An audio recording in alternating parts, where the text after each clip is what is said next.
Clara Reed stood in the center of her family's marble ballroom, her hand forced into the grip of a man she'd never chosen, while 200 guests watched her engagement become a spectacle. But the mechanic standing near the champagne table, the one with grease still under his fingernails and a borrowed suit 2 sizes too big, wasn't supposed to be there. He was supposed to be her exit strategy. Instead, Evan Brooks had just become the spark that would burn her entire world down.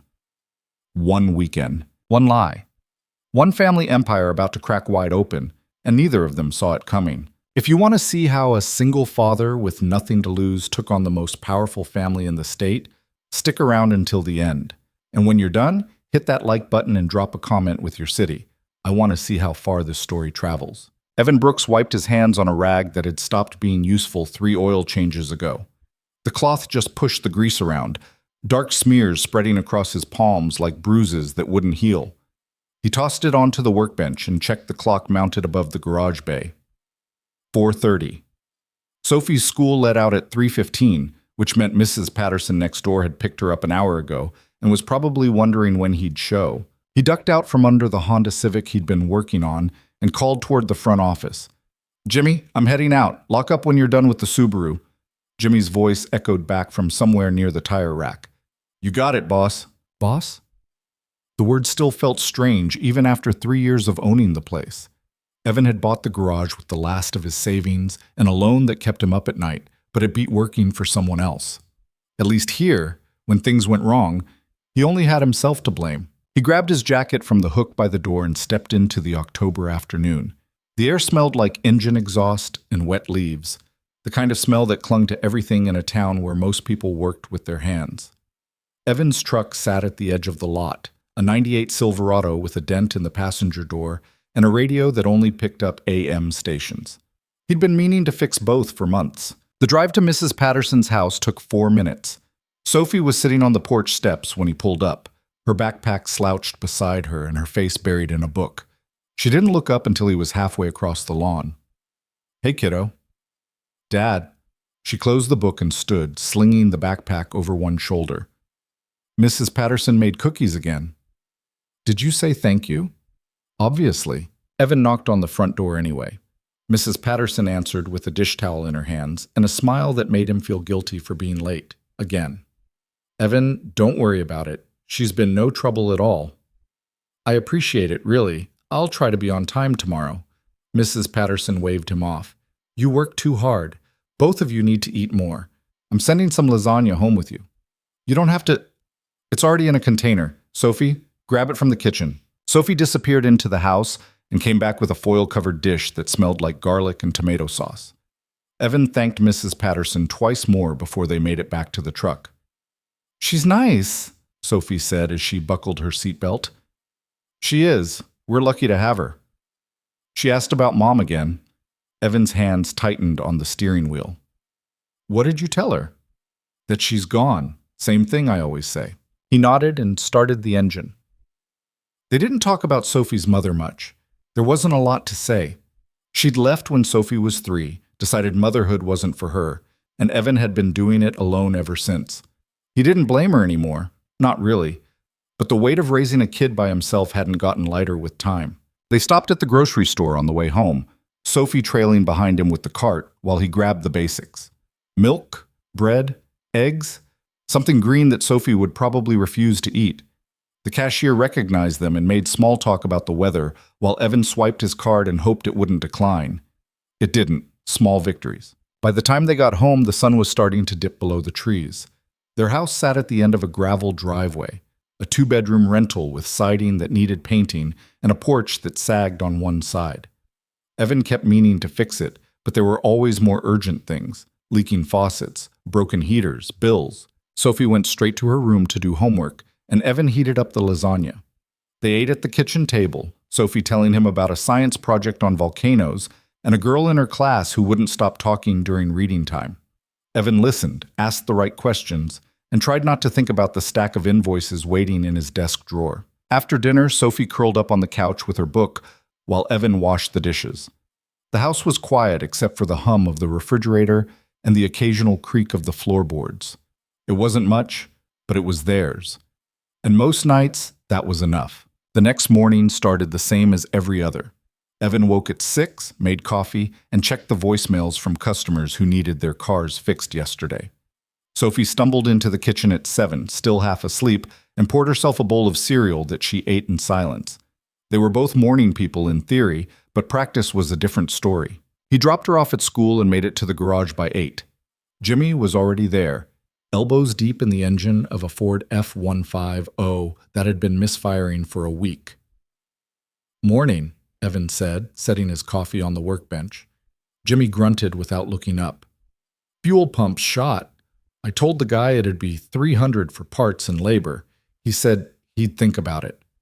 "Which means he's going to try to fix it himself and bring it back worse." "Yep." Evan grabbed his clipboard and scanned the day's schedule. 2 oil changes, a brake job, and a transmission flush. Nothing complicated. He was halfway through the first oil change when he heard the sound of an engine he didn't recognize. Smooth, expensive, the kind of purr that came from German engineering and a price tag with too many zeros. He rolled out from under the car and stood, wiping his hands on his jeans. A black Mercedes sedan had pulled into the lot, sleek and spotless, the kind of car that didn't belong in a place like this. The driver's door opened, and a woman stepped out. She was young, maybe late 20s, with dark hair pulled back in a low ponytail and sunglasses that covered half her face. She wore a tailored coat and heels that clicked against the pavement as she walked toward the garage.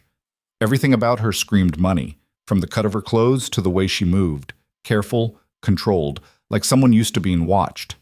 Evan wiped his hands again, suddenly aware of the grease stains on his shirt. "Can I help you?" She stopped a few feet away and took off her sunglasses. Her eyes were sharp, the kind that didn't miss much. "I hope so. I need someone to look at my car." "What's wrong with it?" "I don't know. It's making a noise." "What kind of noise?" She hesitated. "A bad one." Evan bit back a smile. "You're going to have to be more specific."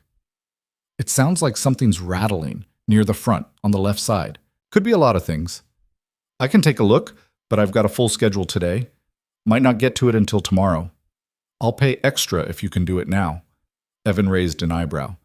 Most people didn't offer to pay extra before they even knew what was wrong. "You in a hurry?" "Something like that." He studied her for a moment, trying to figure out what someone like her was doing in a place like this.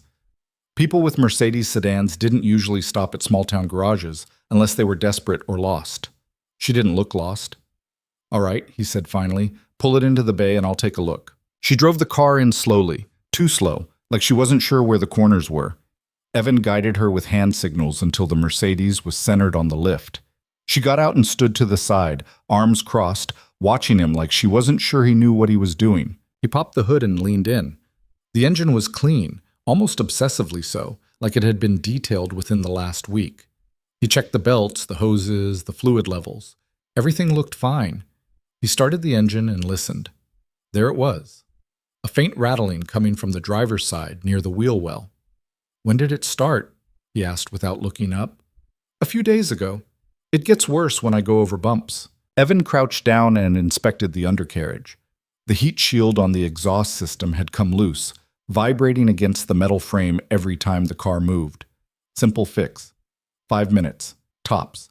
He stood and wiped his hands on his jeans again. "It's your heat shield. Bolts came loose. I can tighten it up. Shouldn't take long." "How much?" "Call it 50. She blinked. "That's it?" "Unless you want me to charge you more." A small smile tugged at the corner of her mouth. "No, 50's fine." He grabbed a socket wrench and got to work, tightening the bolts until the heat shield sat flush against the exhaust. The whole thing took 6 minutes. When he was done, he lowered the lift and started the engine again. The rattling was gone. "All set," he said, shutting the hood. She pulled out her wallet and handed him 320s. "Keep the change." Evan looked at the bills, then at her. "You sure? Consider it a tip for not making me wait until tomorrow." "Appreciate it." She started to get back in the car, then paused. "You run this place?" "Yeah, me and Jimmy over there." He nodded toward the far bay where Jimmy was still wrestling with the Ford. "You do good work." "Thanks." She hesitated again, like she was trying to decide something. Then she pulled a business card from her coat pocket and handed it to him. "If you're ever looking for new clients, give me a call. I know people who need a reliable mechanic. Evan took the card. It was thick, expensive cardstock with a name embossed in gold lettering. Clara Reed. No title, no company name, just a phone number. I'll keep that in mind, he said. She nodded, got in the car, and drove off without another word. Evan stood in the middle of the garage, holding the card and wondering what the hell that was about. Jimmy walked over, wiping his hands on a rag. Who was that? No idea. She tip you? $10. Nice. Evan pocketed the card and went back to work. He didn't think about Clara Reed again until 3 days later when she called. The phone rang just after lunch, and Evan answered without checking the caller ID. Brooks Auto, this is Evan. Mr. Brooks, this is Clara Reed. You fixed my car last week. He straightened in his chair. Right, the heat shield. Everything still running okay? It's fine. Actually, I'm calling because I need to ask you something. It's a little unusual. Okay. There was a pause long enough that Evan thought the call had dropped. Then she said, I need you to pretend to be my boyfriend for a weekend. Evan stared at the phone. I'm sorry, what? I know how it sounds, but I'm serious. I'll pay you $5,000. $5,000. Evan's brain snagged on the number. That was 2 months of mortgage payments. 3 if he stretched it. Why? It's complicated. Can we meet? I'd rather explain in person. I don't know. Please, just hear me out. One conversation. If you say no, I'll leave you alone. Evan leaned back in his chair and rubbed his eyes. Every instinct told him this was a bad idea. But $5,000 was $5,000. And Sophie needed new winter boots. Where do you want to meet? They agreed on a coffee shop in the next town over, neutral territory. Evan showed up 20 minutes early and ordered a black coffee he didn't drink. Claire arrived exactly on time, wearing jeans and a sweater that probably cost more than his truck. She sat down across from him and got straight to the point. My family runs a company, she said. A big one. Reed Industries. You've probably never heard of it, but we're in manufacturing, logistics, commercial real estate. Tens of thousands of employees, billions in revenue. Evan nodded slowly. Okay. And they've decided it's time for me to get engaged. To who? A man I've met twice. His name is Richard Holt. His family owns a shipping conglomerate. The marriage would merge 2 major companies and make a lot of people very rich. But you don't want to marry him. I don't even like him. But my family doesn't care. They've already planned an engagement party. It's this weekend at my grandmother's estate. 200 guests, all of them expecting to see me accept a ring I never agreed to. Evan frowned. Can't you just say no? I have. Multiple times. They don't listen. They think I'm being difficult, childish. My mother scheduled meetings with wedding planners before I even knew about the engagement. My grandmother has already approved the guest list for the ceremony. They've spent months setting this up, and they're not going to let me walk away without a fight. So you want me to show up as your boyfriend and, what, make them back off? Exactly. If I bring someone, it complicates things. They can't push the engagement if I'm already in a relationship. And if you're there, they'll have to deal with you instead of steamrolling me. Evan took a sip of his coffee. It had gone cold. Why me? Because you're not part of their world. You're real. You work with your hands. You run a business. You have a daughter you're raising on your own. You're exactly the kind of person they wouldn't expect me to be with, which makes it believable. Or it makes me look like a charity case. Clara's expression softened. I didn't mean it like that. I need someone who won't be intimidated by them. Someone who won't play their games. Someone who won't fold the second my grandmother looks at them. And you think that's me? I hope so. Evan set his cup down and leaned back.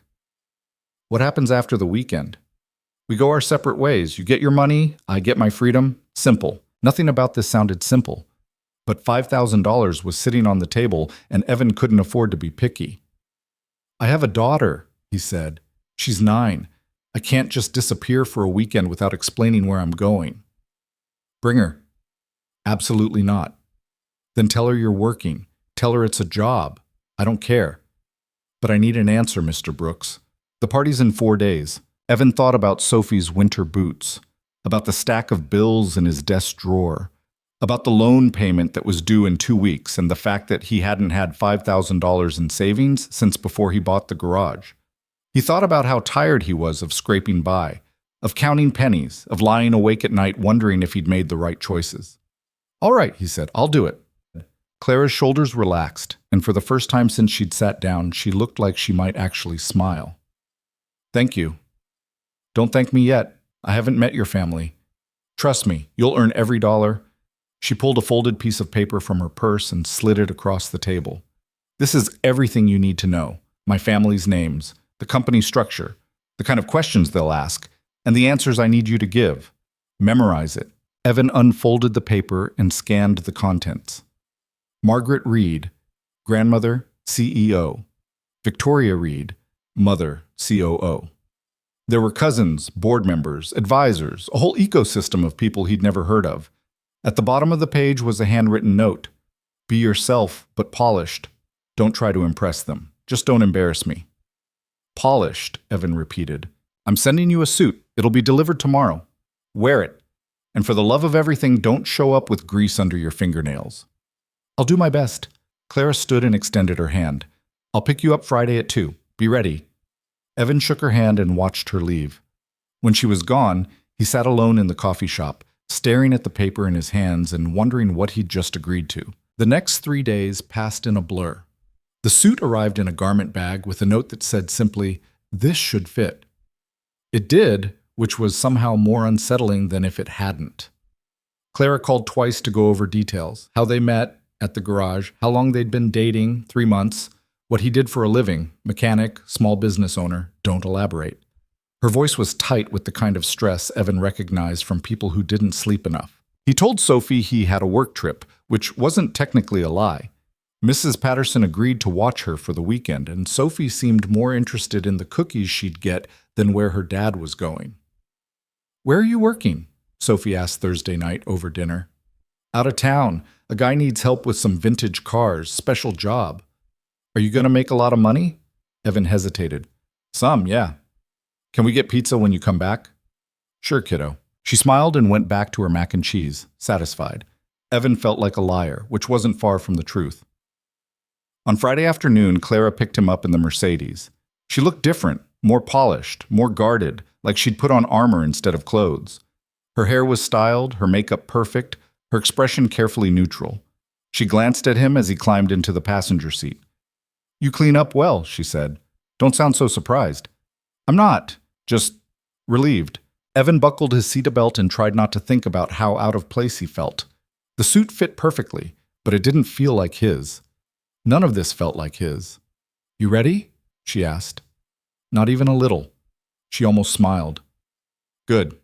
Me neither." The drive took an hour, winding through back roads and small towns until they reached a stretch of countryside that didn't look like it belonged in the same state.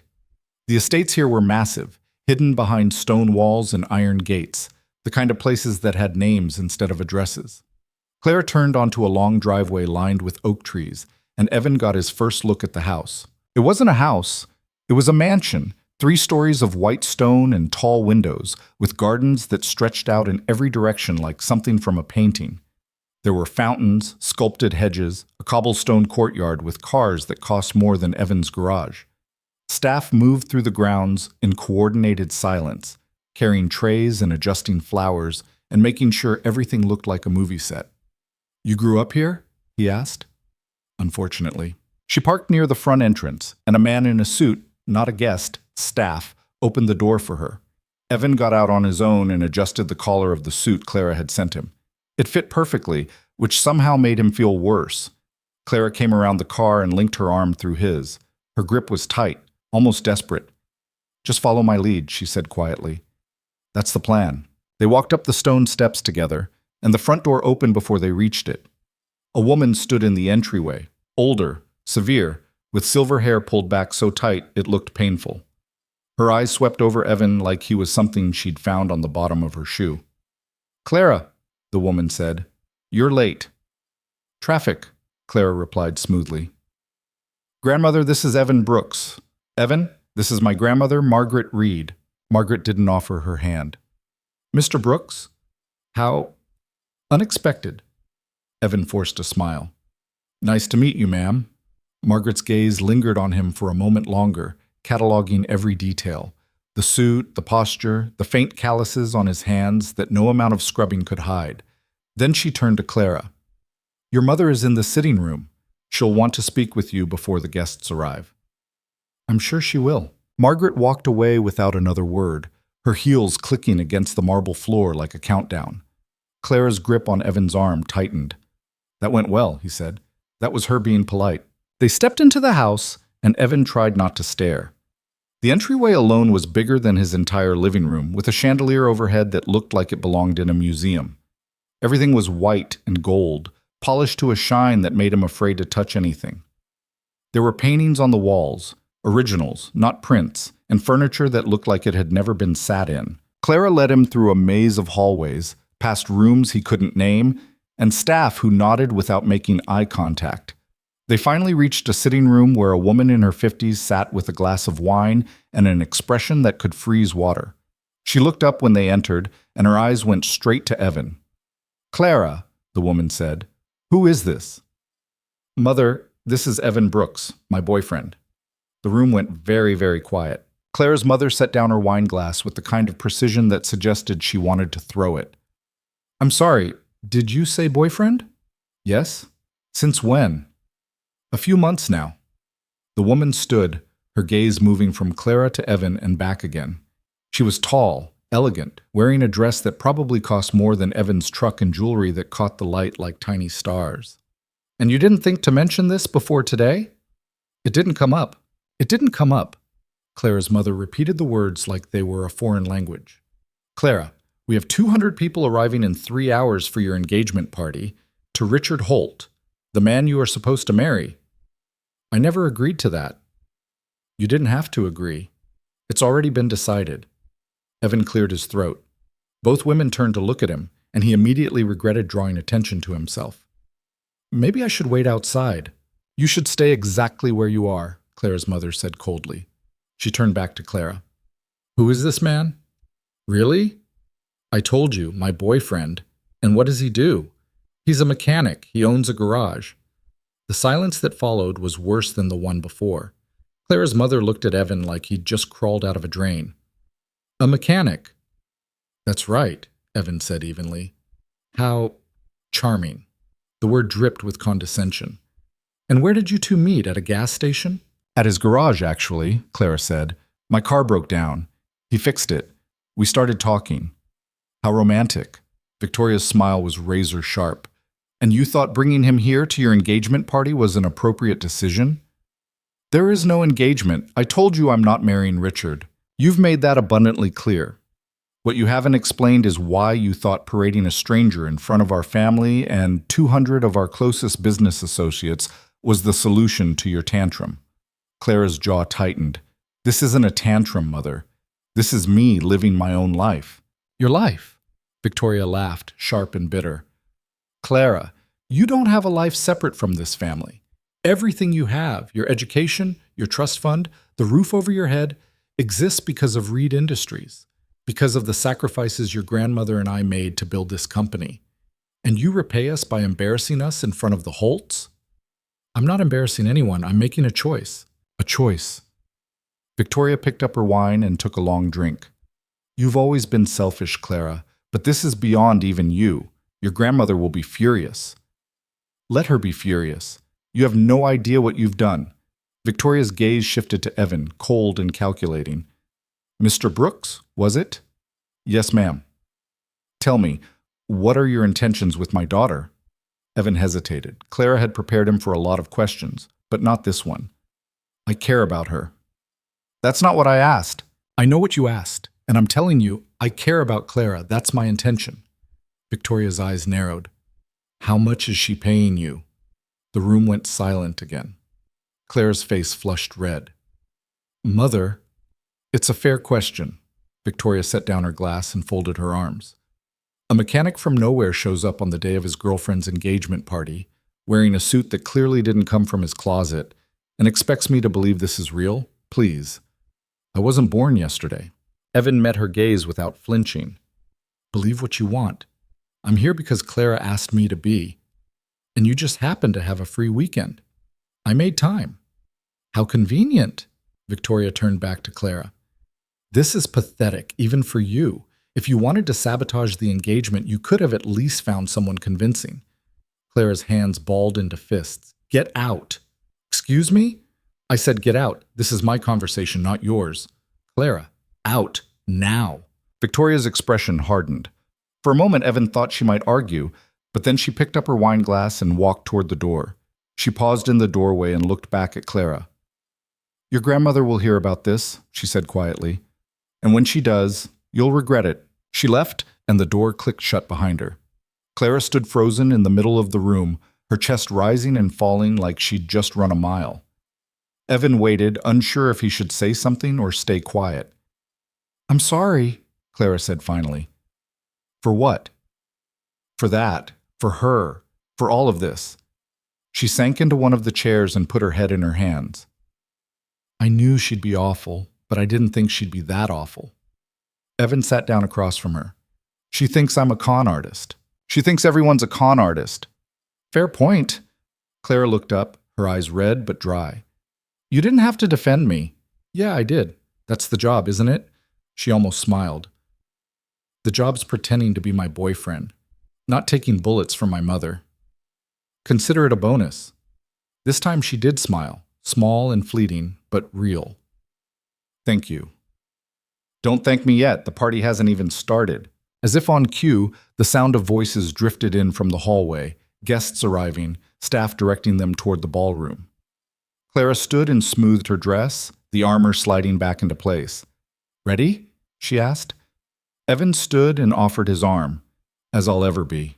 They walked out of the sitting room together, into the hallway where the noise was louder now, laughter and conversation echoing off the marble walls. Evan caught glimpses of people through open doorways, men in tuxedos, women in gowns, everyone holding champagne glasses and smiling like they were in a commercial. Clara led him toward the ballroom, and with every step, Evan felt more like he was walking into a trap he couldn't see yet. But he'd made a deal, and he was going to see it through, even if it killed him. The ballroom was already half full by the time they arrived, and Evan's first thought was that he'd walked onto the set of a movie he hadn't auditioned for.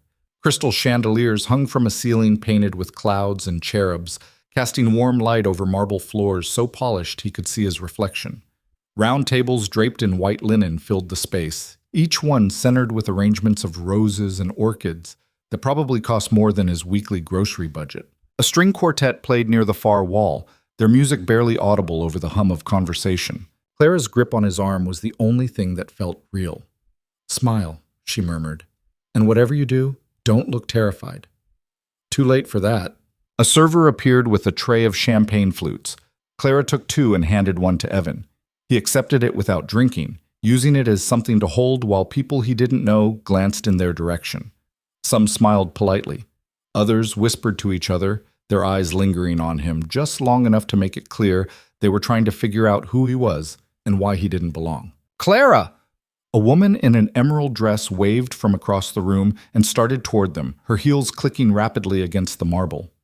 She was younger than Clara, maybe mid-20s, with blonde hair swept into an elaborate updo and jewelry that sparkled every time she moved.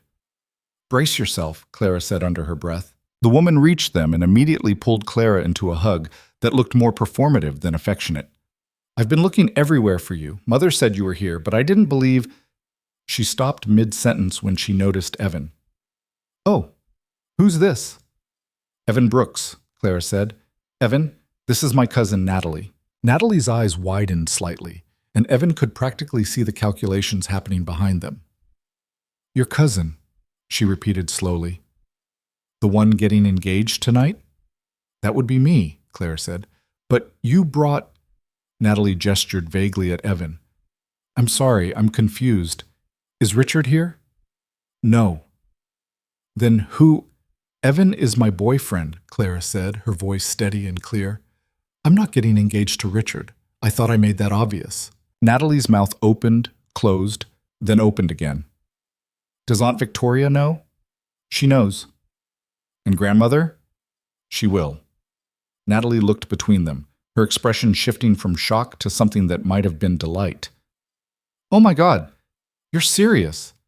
Completely. A smile spread across Natalie's face, bright and genuine. This is the best thing that's happened all year. Aunt Victoria must be losing her mind. She's not thrilled, Clara admitted. Natalie turned to Evan, extending her hand. It's nice to meet you, Evan Brooks. Anyone who can make my aunt that angry is a friend of mine. Evan shook her hand, caught off guard by her warmth. Good to meet you, too. How did you two meet? Natalie asked, her eyes bright with curiosity. Clara launched into the story they'd rehearsed. The broken car, the garage, the conversations that turned into coffee, and then dinner. Natalie listened with the kind of attention that suggested she actually cared, nodding in the right places and asking questions that sounded genuine rather than suspicious. That's so romantic, she said when Clara finished. Way better than whatever boring story Richard would have told about how you met at some charity gala. We never actually met, Clara said. Our families set the whole thing up. Even worse. Natalie sipped her champagne and glanced around the room. Speaking of families, you should probably talk to grandmother before she hears about this from someone else. She's over by the windows with the board members. Clara's face tightened almost imperceptibly. Right. Thanks for the warning. Anytime. Natalie squeezed Clara's arm. Good luck. You're going to need it. She disappeared into the crowd, leaving Clara and Evan standing alone again. Clara drained her champagne in one long swallow and set the empty glass on a passing server's tray. Ready to meet the Queen? She asked. Not really. Good instinct. They crossed the ballroom, weaving between clusters of guests who all seemed to know each other. Evan caught fragments of conversations. Mergers, stock prices, someone's yacht in the Mediterranean. Nobody talked about normal things. Nobody mentioned the weather or complained about traffic or asked how someone's kids were doing in school. It was like walking through a parallel universe where money had replaced actual human connection. Margaret Reed stood near the tall windows overlooking the gardens, surrounded by 4 men in expensive suits who hung on her every word. She was smaller than Evan remembered from the entryway, but she commanded the space around her like a general addressing troops. When she saw Clara approaching, she said something to the men that made them scatter, and then turned to face her granddaughter with an expression that gave nothing away. Clara, Margaret said, I heard you brought a guest. I did. Clara stepped aside slightly, bringing Evan into Margaret's line of sight. Grandmother, this is Evan Brooks, my boyfriend. Margaret's gaze settled on Evan, sharp and assessing. Up close, he could see the lines around her eyes, the careful application of makeup that suggested she took pride in her appearance but didn't rely on it. She was in her 70s, maybe older, but she carried herself like someone half that age. Mr. Brooks, she said, we meet again. Ma'am, Clara tells me you own a garage. That's right, auto repair. How industrious. The word could have been a compliment or an insult. Evan couldn't tell. And how long have you and my granddaughter been seeing each other? About 3 months? 3 months, Margaret repeated. And in that time, did Clara mention that she was expected to marry Richard Holt? Evan glanced at Clara, who gave him the slightest nod. She mentioned it. And yet you're here anyway. I'm here because she asked me to be. Margaret's expression didn't change, but something flickered in her eyes, surprise maybe, or grudging respect. How loyal of you. I try. I'm sure you do. Margaret turned to Clara. Have you spoken to the Holts yet? No. They're here. Richard is near the bar with his father. You should at least have the courtesy to tell them in person that you're backing out of the arrangement. It wasn't my arrangement to back out of, Clara said. I never agreed to it in the first place. That's not how they'll see it. I don't care how they see it. Margaret's jaw tightened. For a moment, Evan thought she might argue, but instead she looked at Evan again. Mr. Brooks, would you mind giving us a moment? I'd like to speak with my granddaughter privately. It wasn't a request. Evan looked at Clara, who hesitated, then nodded. I'll be right here, Evan said. Take your time, Margaret replied coolly. Evan stepped away, far enough to give them privacy, but close enough to intervene if things went sideways. He stood near a table laden with hors d'oeuvres he didn't recognize and watched the room while pretending not to listen. It didn't work. Margaret's voice carried, low and controlled, every word carefully chosen. What are you doing, Clara? I'm living my life. By humiliating your family? I'm not humiliating anyone. I'm making a choice. A choice, Margaret said, the same way Victoria had. Do you have any idea what this will do to our relationship with the Holts, to the company? Honestly, I don't care. You should. Reed Industries isn't just a business, Clara. It's a legacy. Your legacy. And you're throwing it away for a man you barely know. I'm not throwing anything away. I'm just refusing to be a bargaining chip. You're being selfish. Maybe, but I'd rather be selfish than miserable. There was a long silence. Evan risked a glance in their direction and saw Margaret studying Clara with an expression he couldn't read. Finally, she said, "Does he make you happy?" Clara blinked. "What?"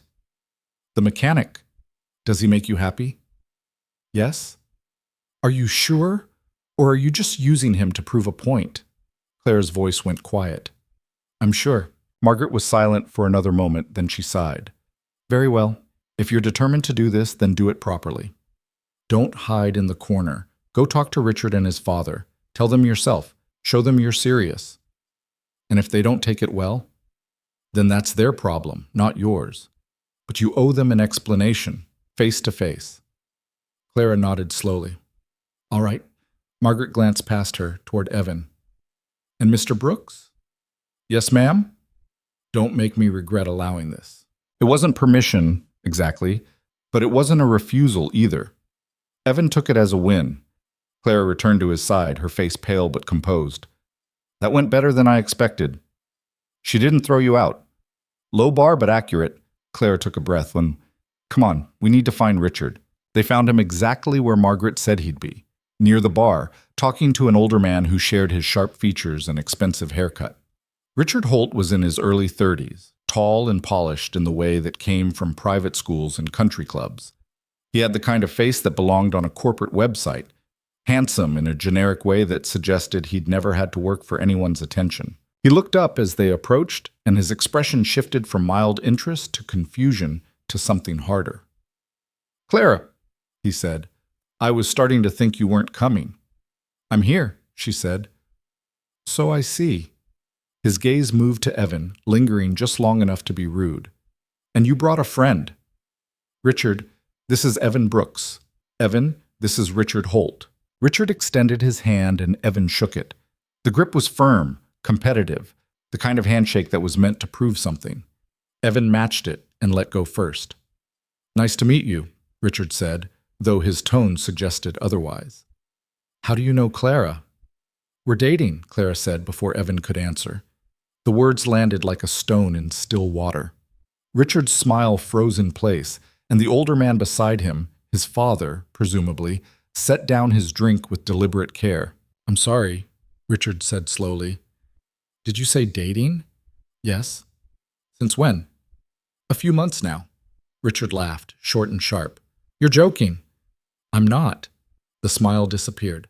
"Clara, what the hell is this?" "It's exactly what I said. I'm dating Evan. I have been for a while, and I'm not going through with the engagement. The engagement that's happening tonight. The engagement I never agreed to." Richard's father stepped forward, his expression hard. "Miss Reed, I don't know what game you're playing, but this is highly inappropriate. Our families have spent months planning this arrangement. I'm not playing a game, Mr. Holt. I'm telling you the truth. I'm not marrying your son." "Because of him?" Richard jerked his chin toward Evan. "Because of some—" He stopped himself, but the word hung in the air anyway. Evan felt his jaw tighten. Clara's hand found his, squeezing hard. "Because I don't want to," Clara said, her voice steady. "Richard, I'm sorry if you thought this was going somewhere, but it wasn't. Not for me." Richard stared at her, his face flushing red. "You're making a mistake." "Maybe, but it's my mistake to make. Your grandmother won't allow this. She already knows."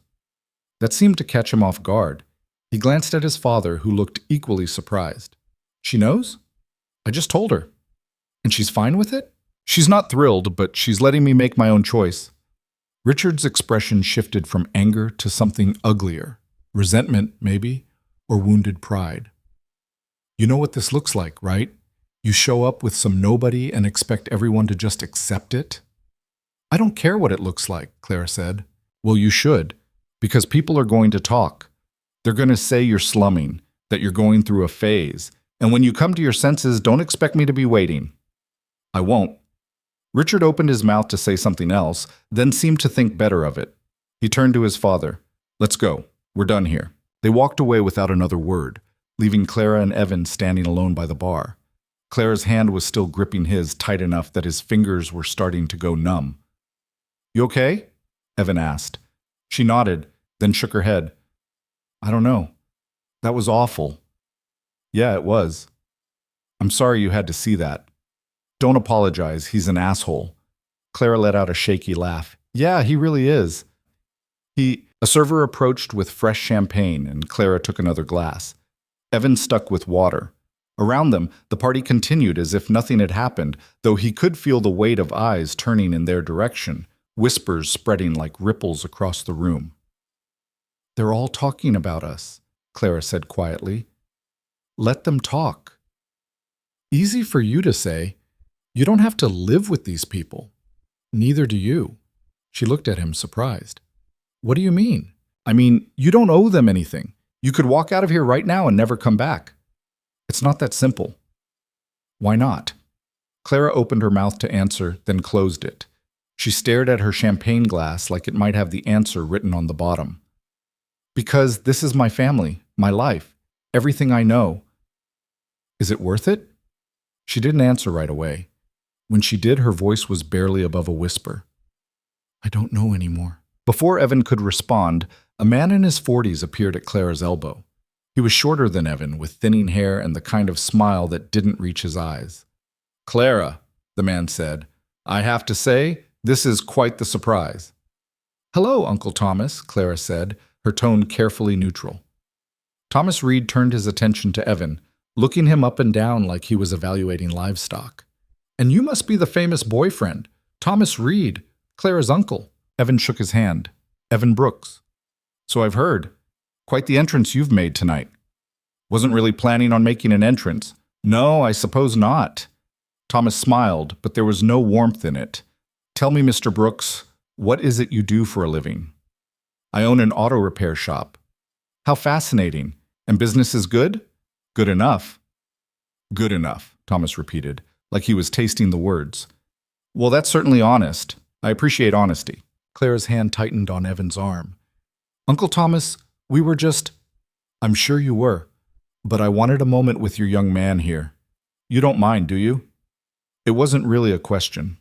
Clara looked at Evan, uncertain, and he gave her a small nod. It's fine. I'll catch up with you in a minute. Clara hesitated, then walked toward a group of relatives near the far wall. Thomas watched her go, then turned back to Evan with that same empty smile. Let's take a walk, Thomas said.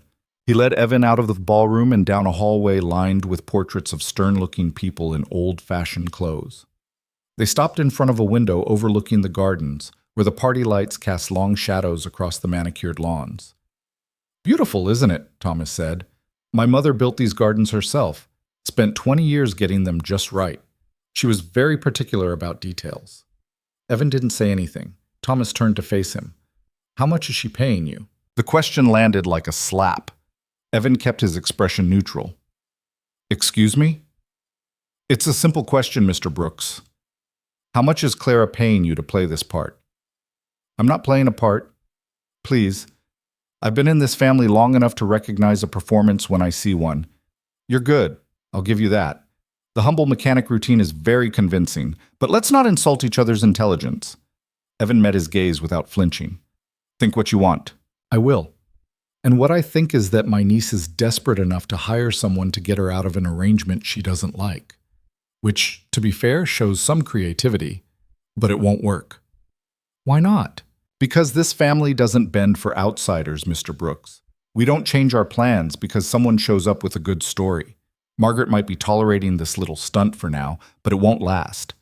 And when it's over, you'll go back to your garage, and Clara will do what's expected of her. And what if she doesn't want to? Thomas laughed, sharp and humorless. What Clara wants is irrelevant. She's a Reed. She has responsibilities, a legacy to uphold.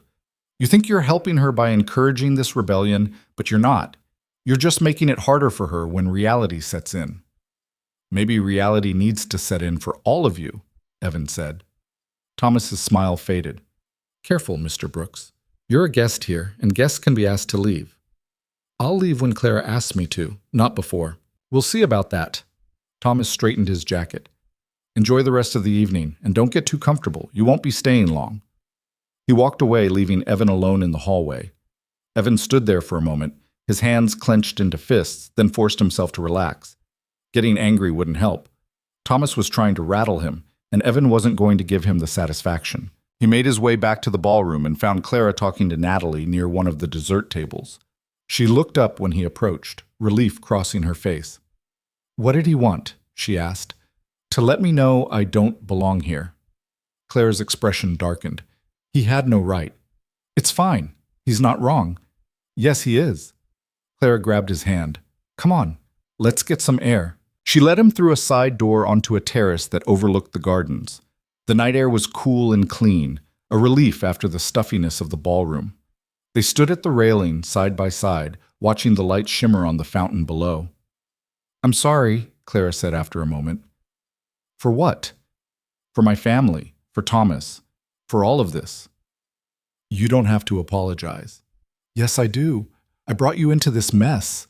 The least I can do is acknowledge how terrible it is." Evan leaned against the railing. "Can I ask you something?" "Sure." "Why do you stay?" Clara was quiet for a long moment. "Because I don't know how to leave. This is all I've ever known. My whole life has been Reed Industries, family obligations, expectations.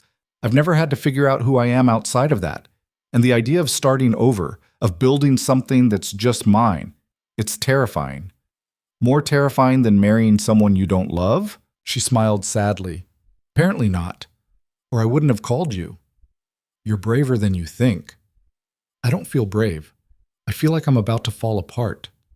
"You're still standing. That counts for something." Clara looked at him, and for a second Evan forgot this was supposed to be fake. The way she was looking at him felt real, too real. "Thank you," she said softly. "For being here, for not running when you had the chance. The weekend's not over yet. I might still run." She laughed, and the sound was genuine. "I wouldn't blame you." They stood there in comfortable silence, the party noise fading into the background. Evan thought about Sophie, asleep at Mrs. Patterson's house. He thought about his garage, the bills waiting on his desk, the life he'd be going back to in a day. And he thought about Clara, trapped in a world that wanted to control her, fighting for something as simple as the right to choose. "We should go back in," Clara said eventually, "before people start to wonder." "Right." They returned to the ballroom where the party had shifted into its later phase. The older guests were leaving, replaced by younger relatives who'd started claiming the bar and dance floor.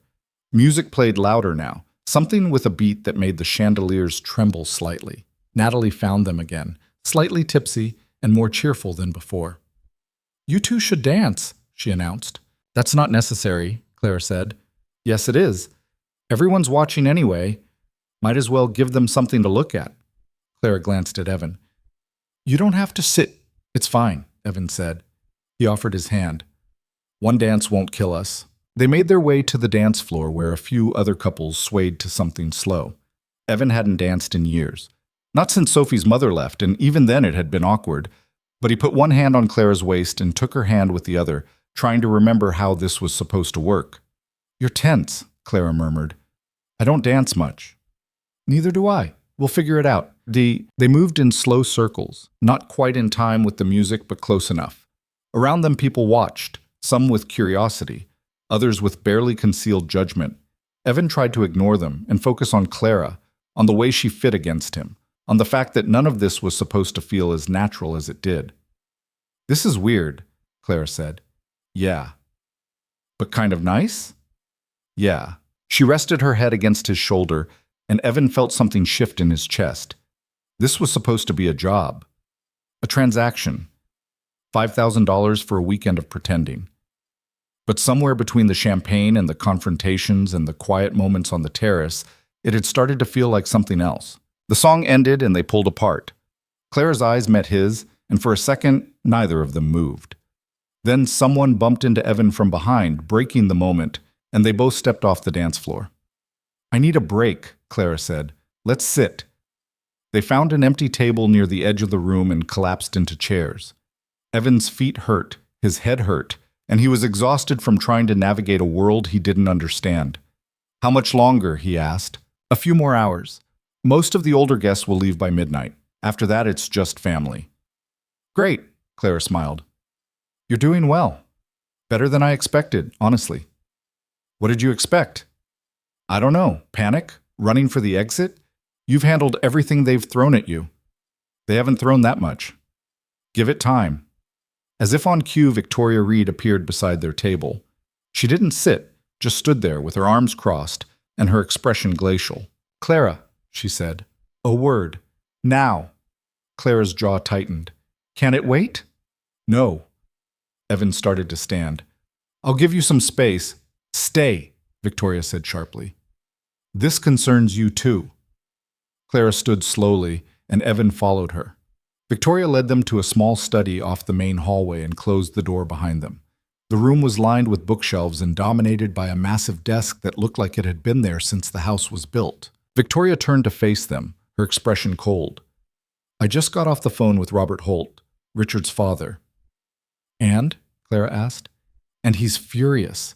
He's threatening to pull out of the logistics partnership we've been negotiating for the past 6 months. $20 million in contracts, Clara. Gone, because you decided to embarrass his family."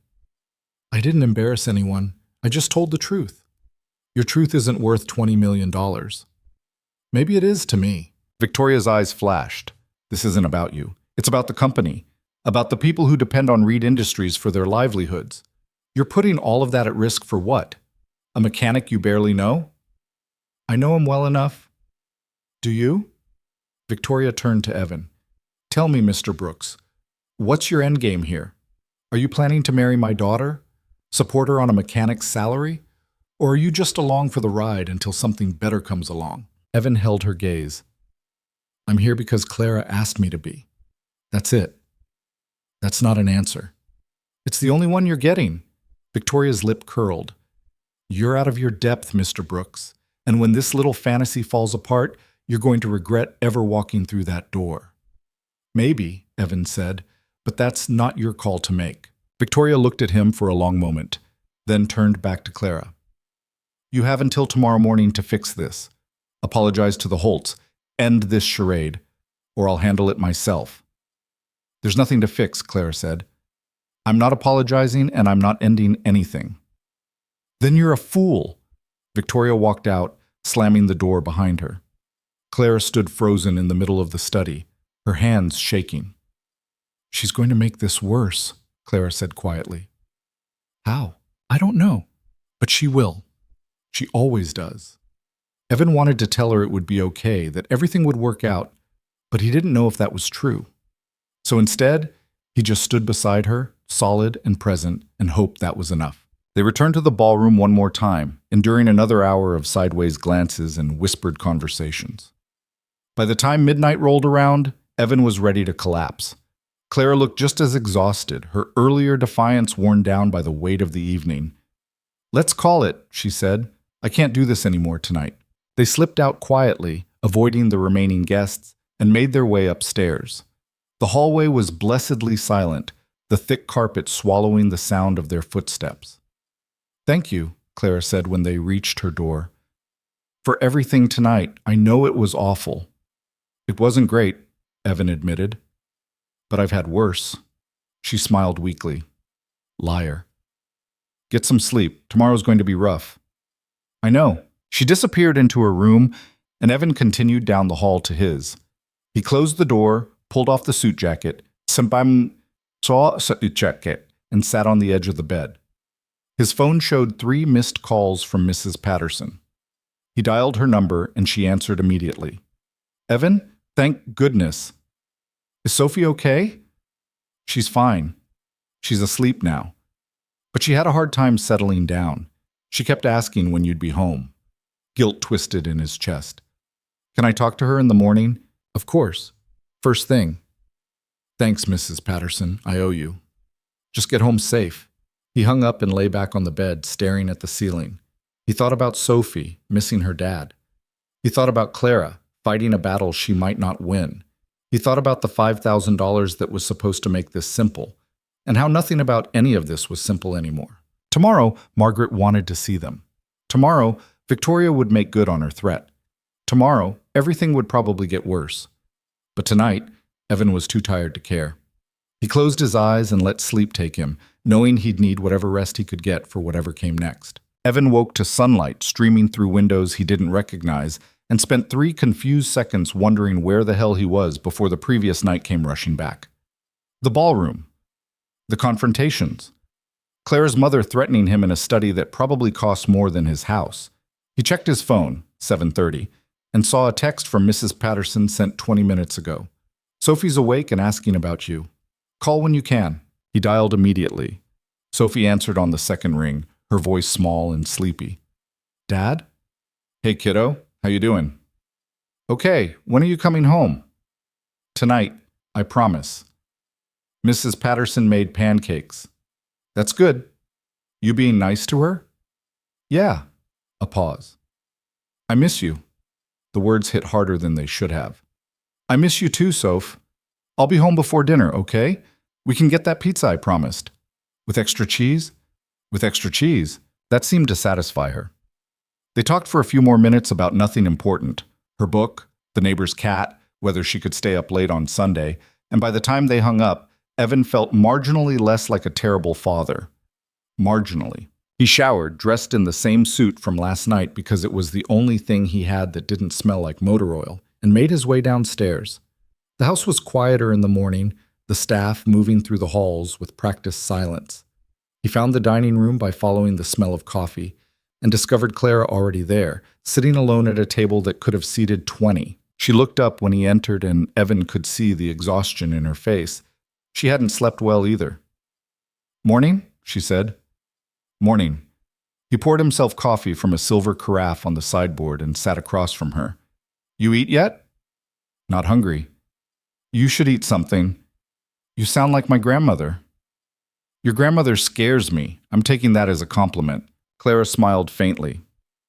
A woman in a crisp uniform appeared and set a plate of eggs and toast in front of Evan, without asking if he wanted it. He thanked her, and she disappeared as silently as she'd come. "We're meeting with Margaret at 10, Clara said. "In her office." "I remember." "She's going to ask questions, probably a lot of them. About us. About everything. The engagement, Richard, the contracts with the Holts. She'll want to know what I'm planning to do next." Evan took a bite of toast. It was perfectly made and tasted like cardboard. "What are you planning to do?" Clara looked at her untouched coffee. "I don't know. I spent all night thinking about it, and I still don't have an answer." "You could tell her the truth." "Which part? That I hired you to get me out of a wedding? That I've been lying to everyone since yesterday? That I don't actually have a plan beyond making it through the weekend?" "All of it." Clara laughed, but there was no humor in it. "That'll go over well. Better than getting caught in the lie." "Maybe." She finally took a sip of her coffee and made a face. "Everything tastes wrong today." They finished breakfast in silence, neither of them eating much. At 9:45, Clara stood. "We should go. She hates it when people are late." Margaret's office was on the second floor, down a hallway lined with more portraits of severe-looking ancestors. The door was already open when they arrived, and Margaret sat behind a desk that looked like it had been carved from a single piece of mahogany. She gestured to the 2 chairs across from her without looking up from the document she was reading. "Sit." They sat. Margaret finished reading, set the document aside, and folded her hands on the desk. Her gaze moved between Clara and Evan with the kind of assessment that made Evan feel like he was back in the principal's office in 8th grade. "I spoke with Robert Holt this morning," Margaret said. "He's withdrawn from the logistics partnership. $20 million in annual revenue, gone. He's also pulling his support for the expansion project in Baltimore. That's another $15 million. Clara's face went pale. "Grandmother..." "I'm not finished." Margaret's voice was calm, almost conversational, which somehow made it worse. "Victoria wants me to force you to apologize, to salvage what we can of the relationship. She's convinced this can still be fixed if you publicly acknowledge your mistake and distance yourself from Mr. Brooks." Evan felt Clara tense beside him. "And what do you want?" Clara asked quietly. Margaret leaned back in her chair. "I want to know if this is real." The question hung in the air. Clara opened her mouth, closed it, then looked at Evan like she wasn't sure what to say. It's real, Evan said. Margaret's gaze sharpened. Is it? Because from where I'm sitting, this looks like a very convenient arrangement. Clara needed a way out of an engagement she didn't want, and you needed money. Am I wrong? Evan held her stare. You're not wrong about Clara needing a way out. But I'm here because she asked me to be, not because of the money. How noble. Margaret turned to Clara. And you? Is this real, or are you using Mr. Brooks to avoid an uncomfortable conversation? Clara's hands twisted in her lap. I don't want to marry Richard. That part's real. That's not what I asked. I know what you asked. Clara took a breath. I don't know if it's real. I know Evan makes me feel like I can breathe for the first time in months. I know he doesn't care about the company or the money or any of the things that everyone else seems to care about. And I know that when I'm with him, I feel like I'm allowed to be something other than a Reed. Margaret's expression didn't change, but something in her eyes softened almost imperceptibly. And when the weekend is over, what then? I don't know. That's not good enough, Clara. You've just cost this company $35 million. I need more than, I don't know. Then I guess I don't have an answer you'll like. Margaret stood and walked to the window overlooking the gardens. She stood there for a long moment, hands clasped behind her back, before turning back to them. Your mother thinks you're having a breakdown, she said. She wants me to send you to the house in Vermont until you come to your senses. She's already contacted a therapist. Claire's eyes went wide. You can't be serious. I'm not. But she is. Margaret returned to her desk and sat down. Here's what's going to happen. You're going to stay through the weekend, as planned. You're going to attend the brunch this afternoon and hold your head up. You're going to show everyone that you're not ashamed of your choice. And then, on Monday, you're going to come to my office and we're going to have a conversation about your future at Reed Industries. What kind of conversation? The kind where we figure out if you actually want to be part of this company, or if you're just going through the motions because it's expected of you. Clara stared at her grandmother. Why are you doing this? Doing what? Not forcing me to apologize. Not sending me away. Margaret's expression was unreadable. Because I remember what it's like to be told who to marry for the sake of the business. I said yes. I spent 43 years married to a man I didn't love because it was good for the company. And when he died, the only thing I felt was relief. She paused. I won't force that on you, but I also won't let you destroy everything I've built without understanding the consequences. The room went silent. Evan could hear the ticking of a clock somewhere, the distant sound of staff moving through the house. Clara's eyes were wet, but she didn't cry. Thank you, Clara said finally. Margaret nodded once. Don't make me regret it. Now go, both of you. The brunch starts at noon, and I expect you to be presentable. They left the office in silence and walked back through the hallways until they reached a sitting room that was mercifully empty. Clara sank into one of the chairs and put her head in her hands. I didn't know, she said. About my grandfather. She never talks about him. Evan sat beside her. She's tougher than I thought. She's had to be. This family would have eaten her alive otherwise. Clara looked up. $35 million, Evan. That's what's saying no cost. You didn't cost them anything. They did this to themselves by trying to force you into something you didn't want. That's not how they'll see it. I don't care how they see it. Clara smiled weakly. You keep saying that, like it's simple. It is simple. You don't want to marry Richard. You said no. End of story. Except it's not. Because now the Holts are pulling contracts, and my mother's trying to have me committed, and everyone at that brunch is going to be looking at me like I've lost my mind. Then let them look. Clara shook her head. You make it sound so easy. It's not easy, but it's better than the alternative. Before Clara could respond, Natalie appeared in the doorway. She looked between them, taking in Clara's red eyes and defeated posture. Oh, good, you're both still alive, Natalie said. I heard grandmother wanted to see you and figured it was 50-50 whether you'd make it out. We made it, Clara said. Barely, Evan added. Natalie came in and perched on the arm of Clara's chair. So, what's the verdict? Are you disowned? Banished? Forced to marry Richard after all? None of the above. We're staying through the weekend, and then Margaret and I are going to have a conversation about my future. That's it? That's it. Natalie looked genuinely surprised. Huh. I was expecting way more drama. Maybe some yelling, definitely some threats. There were threats, Clara said. Just not from grandmother. Let me guess. Aunt Victoria? Of course. Natalie rolled her eyes. She's been on a rampage since last night. She cornered me this morning and demanded to know if I knew about Evan ahead of time, like I'm supposed to be your keeper or something. What did you tell her? That Clara's love life is none of my business, which made her even madder. Natalie grinned. It was great. Despite everything, Clara laughed. You're terrible. I know, it's my best quality. Natalie stood. Speaking of terrible, you both need to get ready for the brunch. It starts in 2 hours, and you know how grandmother feels about punctuality. We'll be ready, Clara said. Good, because I need you there as a buffer. If I have to listen to Aunt Victoria complain about you without you being there to defend yourself, I'm going to lose it. Natalie left, and Clara and Evan sat in the quiet sitting room for a few more minutes. Finally, Clara stood. I should go change, she said. Yeah, me too. They walked upstairs together and separated at Clara's door. Evan went to his room and stared at the suit hanging in the closet, the same one he'd worn last night. He was getting tired of wearing clothes that didn't feel like his. He changed, fixed his collar in the mirror, and tried not to think about the fact that he had another 6 hours of this before he could go home. 6 hours of being stared at and whispered about and judged by people who'd already decided he wasn't good enough. His phone buzzed. A text from Jimmy at the garage. Boss, the transmission job on the Civic is taking longer than expected. Might need to order a part. You back tomorrow? Evan typed out a reply. Yeah, I'll be back tomorrow. Order whatever you need. Bill it to the customer. Jimmy sent back a thumbs up, and Evan pocketed his phone. The garage felt like it belonged to a different life, one where the biggest problem was a busted transmission and not navigating a family that operated like a corporation. He met Clara downstairs at 11:50. She wore a pale blue dress that made her look softer than she had last night, less like armor and more like herself.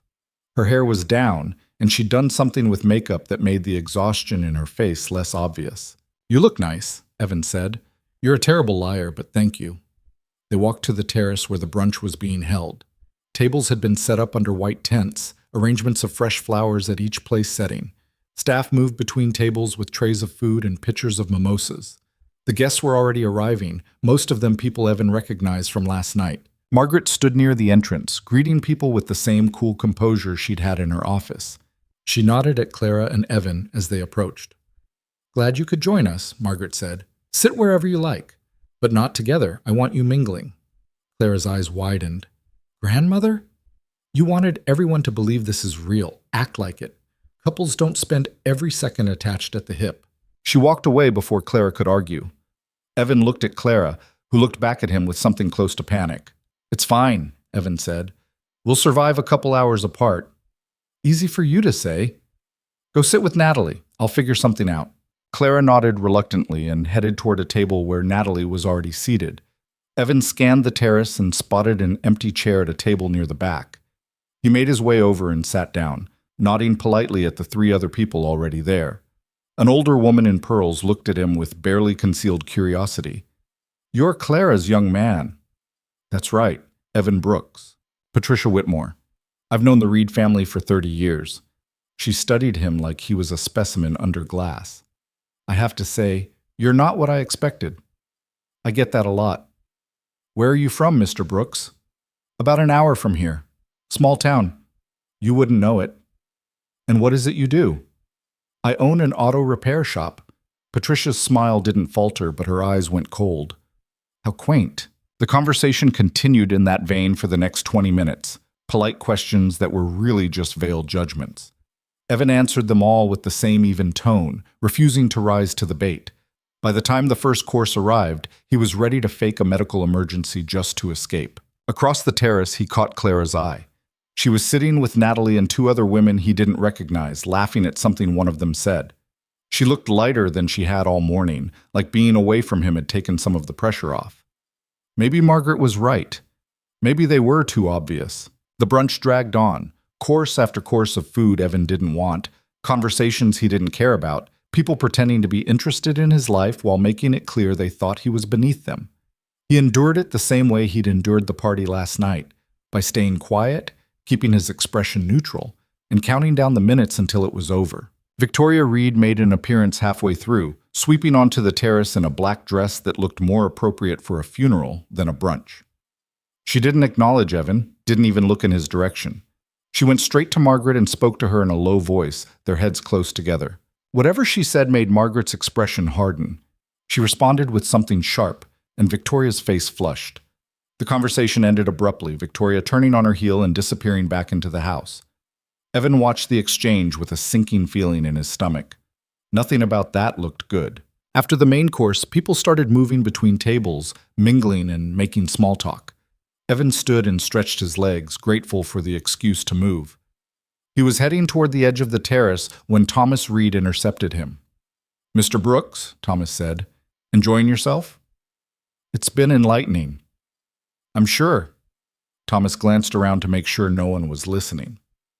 "I wanted to apologize for last night. I may have been a bit harsh." Evan didn't believe that for a second. "It's fine." "No, it's not. You're a guest here, and I should have been more welcoming." Thomas smiled, but it didn't reach his eyes. "I've been thinking about what you said, about reality setting in. You were right. Reality does need to set in, just not the way you meant." "What are you talking about?" "I'm talking about the fact that this little arrangement between you and Clara has consequences, real ones. The Holts aren't just pulling contracts, they're talking to other families, other companies. They're making it very clear that anyone who does business with Reed Industries is choosing sides, and most of them are choosing the Holts." Evan felt his chest tighten. "That's not Clara's fault." "Isn't it? She's the one who embarrassed them. She's the one who brought you here. She didn't bring me here to start a war, she just wanted to say no. And look what that no cost." Thomas leaned in closer. "Here's the thing, Mr. Brooks. Margaret might be willing to indulge Clara's rebellion, but the rest of us aren't. The board meets on Tuesday, and when they do, they're going to vote on whether Clara remains in her position as a junior executive. My guess? They're going to remove her, not because they want to, but because keeping her is bad for business. You can't do that." "We can, and we will, unless Clara comes to her senses and ends this charade." Thomas straightened. "So here's my advice. Take your money and walk away.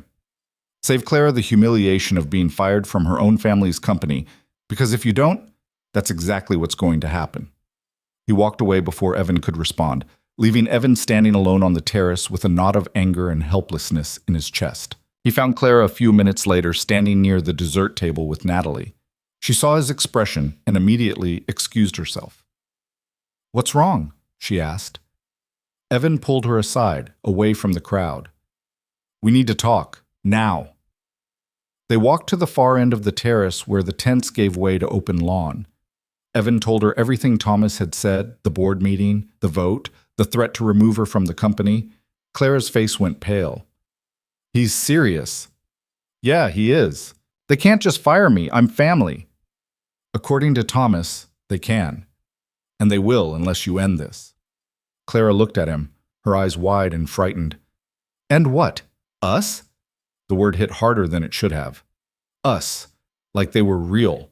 Like this wasn't just a weekend arrangement that would end the second Evan got back in his truck. "I don't know," Evan said. "But Thomas made it pretty clear. Either you apologize to the Holts and distance yourself from me, or you lose your position at the company." "That's insane." "Yeah, it is, but it's also what's happening." Clara turned away, staring out at the gardens. "I can't believe they'd do this. I knew they were angry, but I didn't think they'd go this far." "They're not going to stop, Clara, not unless you give them what they want." "Which is what? Marrying Richard, pretending you don't exist?" "I don't know. But staying here and fighting them isn't going to work. They have all the power." Clara was silent for a long moment. When she spoke again, her voice was quiet. "What if I don't care about the company?" Evan looked at her. "What?" "What if I just walk away? Leave Reed Industries, leave all of this, start over somewhere else?" "You're not serious." "Why not? It's just a job, right? I can get another job." "It's not just a job, Clara. It's your family, your legacy, everything you've ever known. And it's suffocating me." She turned to face him, and her eyes were wet. "I've spent my entire life doing what they wanted, going to the schools they picked, working in the departments they assigned me to, dating the men they approved of. And I'm tired, Evan. I'm so tired of pretending to be someone I'm not." Then stop pretending. I am stopping. That's what this whole weekend has been about. No, it hasn't. You hired me to play a part so you wouldn't have to deal with the fallout. That's not stopping. That's hiding. The words came out sharper than he intended, and Clara flinched like he'd slapped her. That's not fair, she said. Maybe not, but it's true. So what? You think I should apologize? Go crawling back to Richard and tell him I made a mistake? I think you should figure out what you actually want, not what you don't want, what you do want. Clara stared at him, her face flushed with anger and hurt. I want to be free. Is that clear enough? Free from what? From all of it. The expectations, the control, the constant feeling that I'm never good enough no matter what I do. Then leave. I can't just leave. Why not? Because it's not that simple. It is that simple. You just don't want it to be. Clara opened her mouth to respond, then closed it. Tears spilled down her cheeks, and she wiped them away angrily. You don't understand. You're right. I don't. Because from where I'm standing, you have everything. Money, education, opportunities I'll never have. And you're letting a bunch of people who don't care about you tell you how to live your life. They're my family. Family doesn't treat you like a business asset. Clara looked away, her jaw tight. I need to go. Clara, I said I need to go. She walked away before he could stop her, disappearing into the crowd. Evan stood alone on the lawn, his hands clenched into fists, feeling like he'd just made everything worse. He stayed at the brunch for another hour because leaving would have caused a scene. He sat at tables and made small talk and smiled when he was supposed to smile. But the whole time he was thinking about Claire's face when she'd walked away, the hurt in her eyes when he'd told her she was hiding. He wasn't wrong, but he'd been cruel about it. By the time the brunch ended, Evan was exhausted in a way that had nothing to do with lack of sleep. He went back to his room and sat on the edge of the bed, staring at his phone. He should call Sophie. He should check in with Jimmy. He should do anything except sit here replaying the conversation with Clara in his head. A knock on the door pulled him out of his thoughts. He opened it to find Natalie standing in the hallway. What did you say to her? Natalie asked. What? Clara. She's locked herself in her room and won't talk to anyone. What did you say? Evan sighed. The truth. Well, she's pretty upset about it. I know. Natalie studied him for a moment. You're not what I expected. So I've heard. No, I mean it. Most guys would have told her what she wanted to hear, but you didn't. You told her what she needed to hear. Doesn't mean she wanted to listen. No, but it means you actually care. Natalie paused. Do you care about her? Evan looked at her, the stranger who was Clara's cousin, trying to figure out what answer she wanted. But then he realized she wasn't looking for a specific answer. She was just looking for the truth. Yeah, he said. I do. Natalie nodded. Good, because she needs someone who does, even if she doesn't know it yet. She left, and Evan closed the door. He sat back down on the bed and tried to figure out what the hell he was supposed to do now. The weekend wasn't over. He still had tonight and tomorrow morning, but after the fight on the terrace, he wasn't sure Clara wanted him here anymore. His phone buzzed. A text from Clara. Can we talk? Evan stared at the message for a long moment, then typed back. Where? The gardens. 20 minutes. He changed out of the suit and into the jeans and shirt he'd worn to drive here, grateful to be back in clothes that felt like his. He made his way downstairs and out through a side door, following a stone path that wound through the gardens toward a gazebo he could see in the distance. Clara was already there, sitting on one of the benches. She'd changed too, into jeans and a sweater, and her hair was pulled back in a ponytail. She looked younger like this, less like the polished woman from the party, and more like someone he might have met at a coffee shop. Hey, Evan said. Hey. She didn't look at him. I'm sorry I walked away. I'm sorry I was an ass. You weren't. You were right. Clara finally looked up, and her eyes were red from crying. I have been hiding, from my family, from the decisions I need to make, from everything. Evan sat beside her. I shouldn't have said it like that. No, you should have, because nobody else will. She took a shaky breath. I talked to my grandmother after the brunch, told her what Thomas said about the board meeting. What did she say? That he's not wrong. The board is meeting Tuesday and they're going to vote. She can't stop it. She only has one vote, and there are 7 other board members.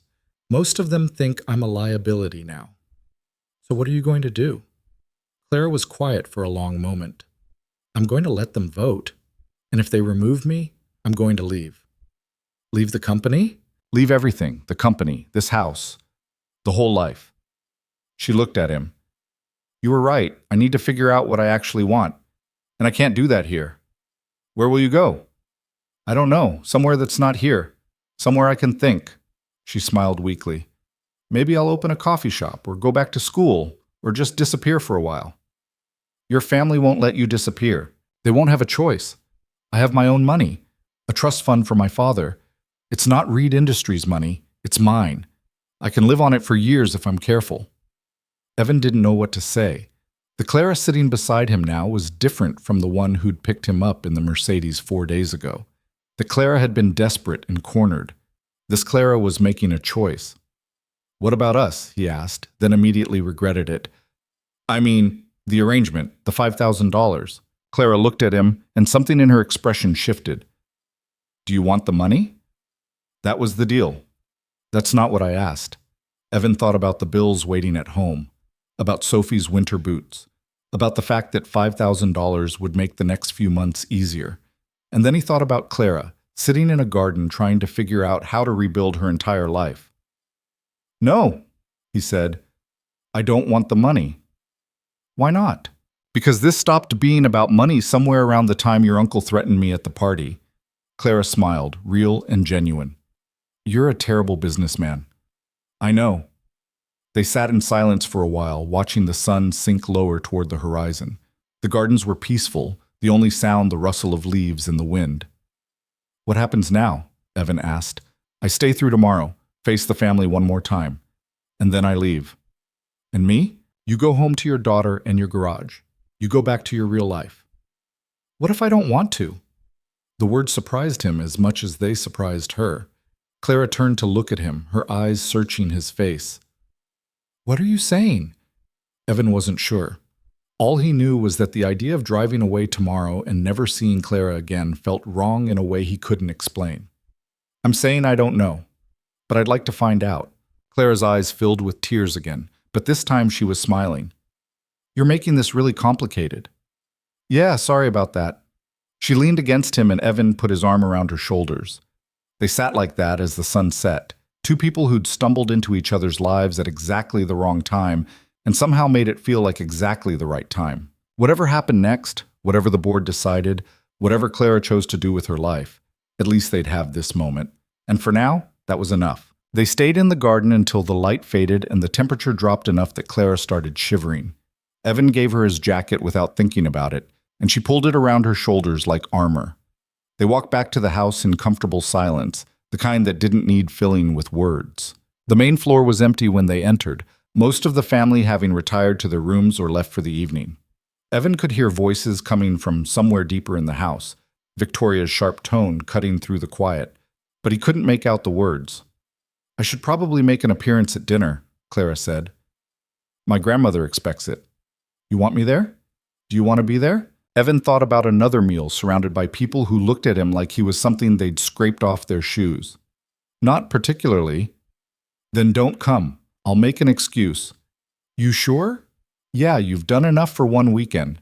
She started toward the stairs, then stopped and turned back. Thank you for earlier, in the garden. I didn't do anything. You listened. That's more than most people do. She disappeared up the stairs, leaving Evan standing in the entryway. He considered going back to his room, but the idea of sitting alone with his thoughts didn't appeal. Instead, he wandered through the house until he found a library, floor-to-ceiling bookshelves, leather chairs, the smell of old paper and furniture polish. He was browsing the shelves when Natalie appeared in the doorway. There you are, she said. I've been looking everywhere. Why? Because dinner's about to start, and Clara said you weren't coming. I figured you might want some company. Evan raised an eyebrow. You're skipping dinner to hang out with me? Dinner's going to be a nightmare. Aunt Victoria's been drinking since the brunch ended, and Uncle Thomas has been on the phone with board members all afternoon. I'd rather be literally anywhere else. She flopped into one of the leather chairs. Plus, you seem like you could use a friend. I'm fine. You're a terrible liar. Natalie pulled out her phone. Want to order pizza? There's a place in town that delivers. To a mansion? Why not? Money spends the same everywhere. 20 minutes later, they were sitting in the library with a pizza box between them, eating slices that tasted like normalcy. Natalie asked him about the garage, about Sophie, about the town where he lived. She listened like she actually cared, asking follow-up questions that weren't designed to trap him or make him feel inferior. You're different from the rest of them, Evan said. I'm the black sheep. My mother married a musician instead of a CEO, and the family never forgave her. She died when I was 16, and they've been trying to fix me ever since. Sorry about your mom, Natalie shrugged. It was a long time ago, but thanks. She took another slice of pizza. Can I ask you something? Sure. Are you in love with Clara? The question caught him off guard. What? It's a simple question. Are you in love with her? Evan set down his pizza. I've known her for less than a week. That's not an answer. I don't know what I feel. This whole thing has been... He stopped, trying to find the right word. Complicated. That's one way to put it. Natalie studied him. For what it's worth, I think she's in love with you. She's not. She barely knows me either. Maybe. Or maybe that's exactly why. You're the first person who's treated her like a human being instead of a business asset. That's powerful. That's not love, that's just relief. Or desperation. Could be both. Natalie finished her slice and wiped her hands on a napkin. All I'm saying is, don't underestimate what you mean to her. Even if it started as a transaction, it's not anymore. I can see it in the way she looks at you. Evan didn't know what to say to that. The idea that Clara might actually have feelings for him, real feelings, not just gratitude or convenience, scared him more than anything else that had happened this weekend. They finished the pizza and talked about other things. Natalie told him about her job at a nonprofit, about the apartment she rented in the city, about the life she'd built away from the Reed estate. She made him laugh with stories about family gatherings gone wrong, about the time Uncle Thomas got drunk at Thanksgiving and fell into the fountain. It was nearly 9 when Clara found them. She looked exhausted, her face pale and her eyes rimmed with red. How was dinner? Natalie asked. Exactly as terrible as you predicted. Clara sank into the chair across from Evan. My mother spent the entire meal explaining to everyone why I'm making a mistake. Uncle Thomas kept making pointed comments about loyalty and family responsibility, and my grandmother just sat there watching like we were performing a play she'd already seen the ending to. Did you eat anything? Evan asked. Not really. I wasn't hungry. Clara noticed the pizza box. Is that from Antonio's? Yeah, want a slice? It's probably cold by now. Clara took a piece and ate it mechanically, like she was refueling rather than enjoying it. I talked to my grandmother after dinner. She told me the board meeting is scheduled for 10 o'clock Tuesday morning. That's fast, Natalie said. They want it over with. Thomas has been calling board members all day, lining up votes. He's got at least 5 confirmed, maybe 6. That's enough to remove me. What about Margaret? Evan asked. She'll vote to keep me, but she's only 1 vote. It won't be enough. Clara set down the half-eaten slice. She also told me something else, about the company. What? There's been corruption, for years.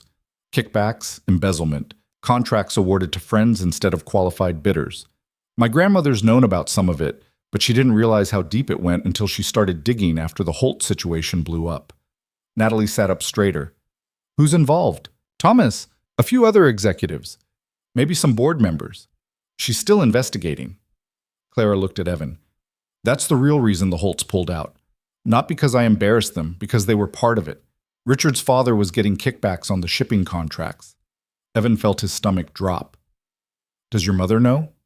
I don't think so. She's ruthless, but she's not corrupt. She would have shut it down if she knew. So what's your grandmother going to do? She's waiting until after the board meeting.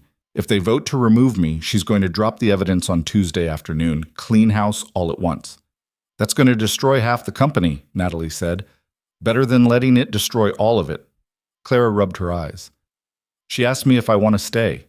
If they vote to remove me, she said she'd fight it, expose everything, and force the board to reinstate me. What did you tell her? That I need to think about it. The 3 of them sat in silence. The fire in the library fireplace had burned down to embers, casting flickering shadows across the walls. Outside, rain had started to fall, tapping against the windows in a steady rhythm. "I should go to bed," Natalie said finally. "Tomorrow's going to be a long day." She left, and Evan and Clara stayed in the library. Clara moved to the chair beside him, close enough that their shoulders were touching. "Are you glad you came?" she asked. "That's a complicated question." "I know." Evan thought about the past 3 days. The party, the confrontations, the moments in the garden when it felt like maybe something real was happening between them. "Yeah," he said, "I'm glad." "Even though it's been a disaster?" "It hasn't been a disaster. It's just been messy." Clara smiled. "That's a generous way to put it. You asked an honest question. That's an honest answer." She leaned her head against his shoulder, and Evan felt the same thing he'd felt in the garden. That pull. That sense that walking away from this was going to hurt more than he wanted to admit. "I'm scared," Clara said quietly. "Of what?" "Of leaving. Of staying. Of making the wrong choice and regretting it for the rest of my life." "There's no right choice, just the one you can live with." "That doesn't make it easier." "No, but it's true anyway." They sat like that until the fire died completely and the room grew cold. Finally, Clara stood. "I should get some sleep," she said. "Yeah, me too." They walked upstairs together and stopped outside Clara's door. She looked at him, and Evan could see the war happening behind her eyes, all the things she wanted to say but couldn't figure out how. "Good night, Evan." "Good night." She went into her room, and Evan continued down the hall. He changed into the t-shirt and sweatpants he'd brought for sleeping and lay on top of the covers staring at the ceiling. His phone buzzed with a text from Mrs. Patterson. "Sophie's in bed. She asked about you again. I told her you'd be home tomorrow. She seemed happy about that." Evan typed back a reply. "Thanks for everything. I'll be there by dinner time tomorrow. Tell her I love her." He set his phone on the nightstand and closed his eyes, but sleep didn't come. His mind kept circling back to Clara, to the conversation in the garden, to Natalie's question about whether he was in love. He didn't have an answer. Or maybe he did and just didn't want to admit it. Sometime after midnight, he heard a soft knock on his door. He opened it to find Clara standing in the hallway, wearing an oversized sweatshirt and looking like she hadn't slept either. "Can I come in?" she asked. "Yeah, of course." She came in and sat on the edge of the bed, her hands twisting in her lap. "I couldn't sleep." "Me neither. I keep thinking about Tuesday, about what happens if they vote me out. Your grandmother will handle it." "I know, but that's not what I'm worried about." Clara looked up at him. "I'm worried about what happens after. When you go home and I figure out what to do with my life and we go back to being strangers." "We don't have to be strangers." "Don't we? You live an hour away. You have a daughter and a business. I have whatever mess I'm about to walk into. How does that work?" Evan sat beside her. "I don't know, but I'd like to try." "Try what?" "This. Us. Whatever this is." Clara shook her head. "You don't mean that. You're being nice because you feel sorry for me." "I'm not. I'm being honest because I don't know how else to be." She looked at him, searching his face for something. Doubt, maybe, or insincerity. Whatever she was looking for, she didn't find it. Instead, she leaned in and kissed him. It wasn't like the kisses in movies, smooth and perfect. It was awkward and uncertain, both of them trying to figure out what they were doing. But it was real, and that was enough. When they pulled apart, Clara was crying. "I'm sorry," she said. "I shouldn't have—" "Don't apologize." "This is a mess. I'm a mess." "Yeah, so am I." Evan wiped the tears from her cheeks. "But maybe that's okay." Clara laughed through the tears. "You're too good for this. For me. For all of it.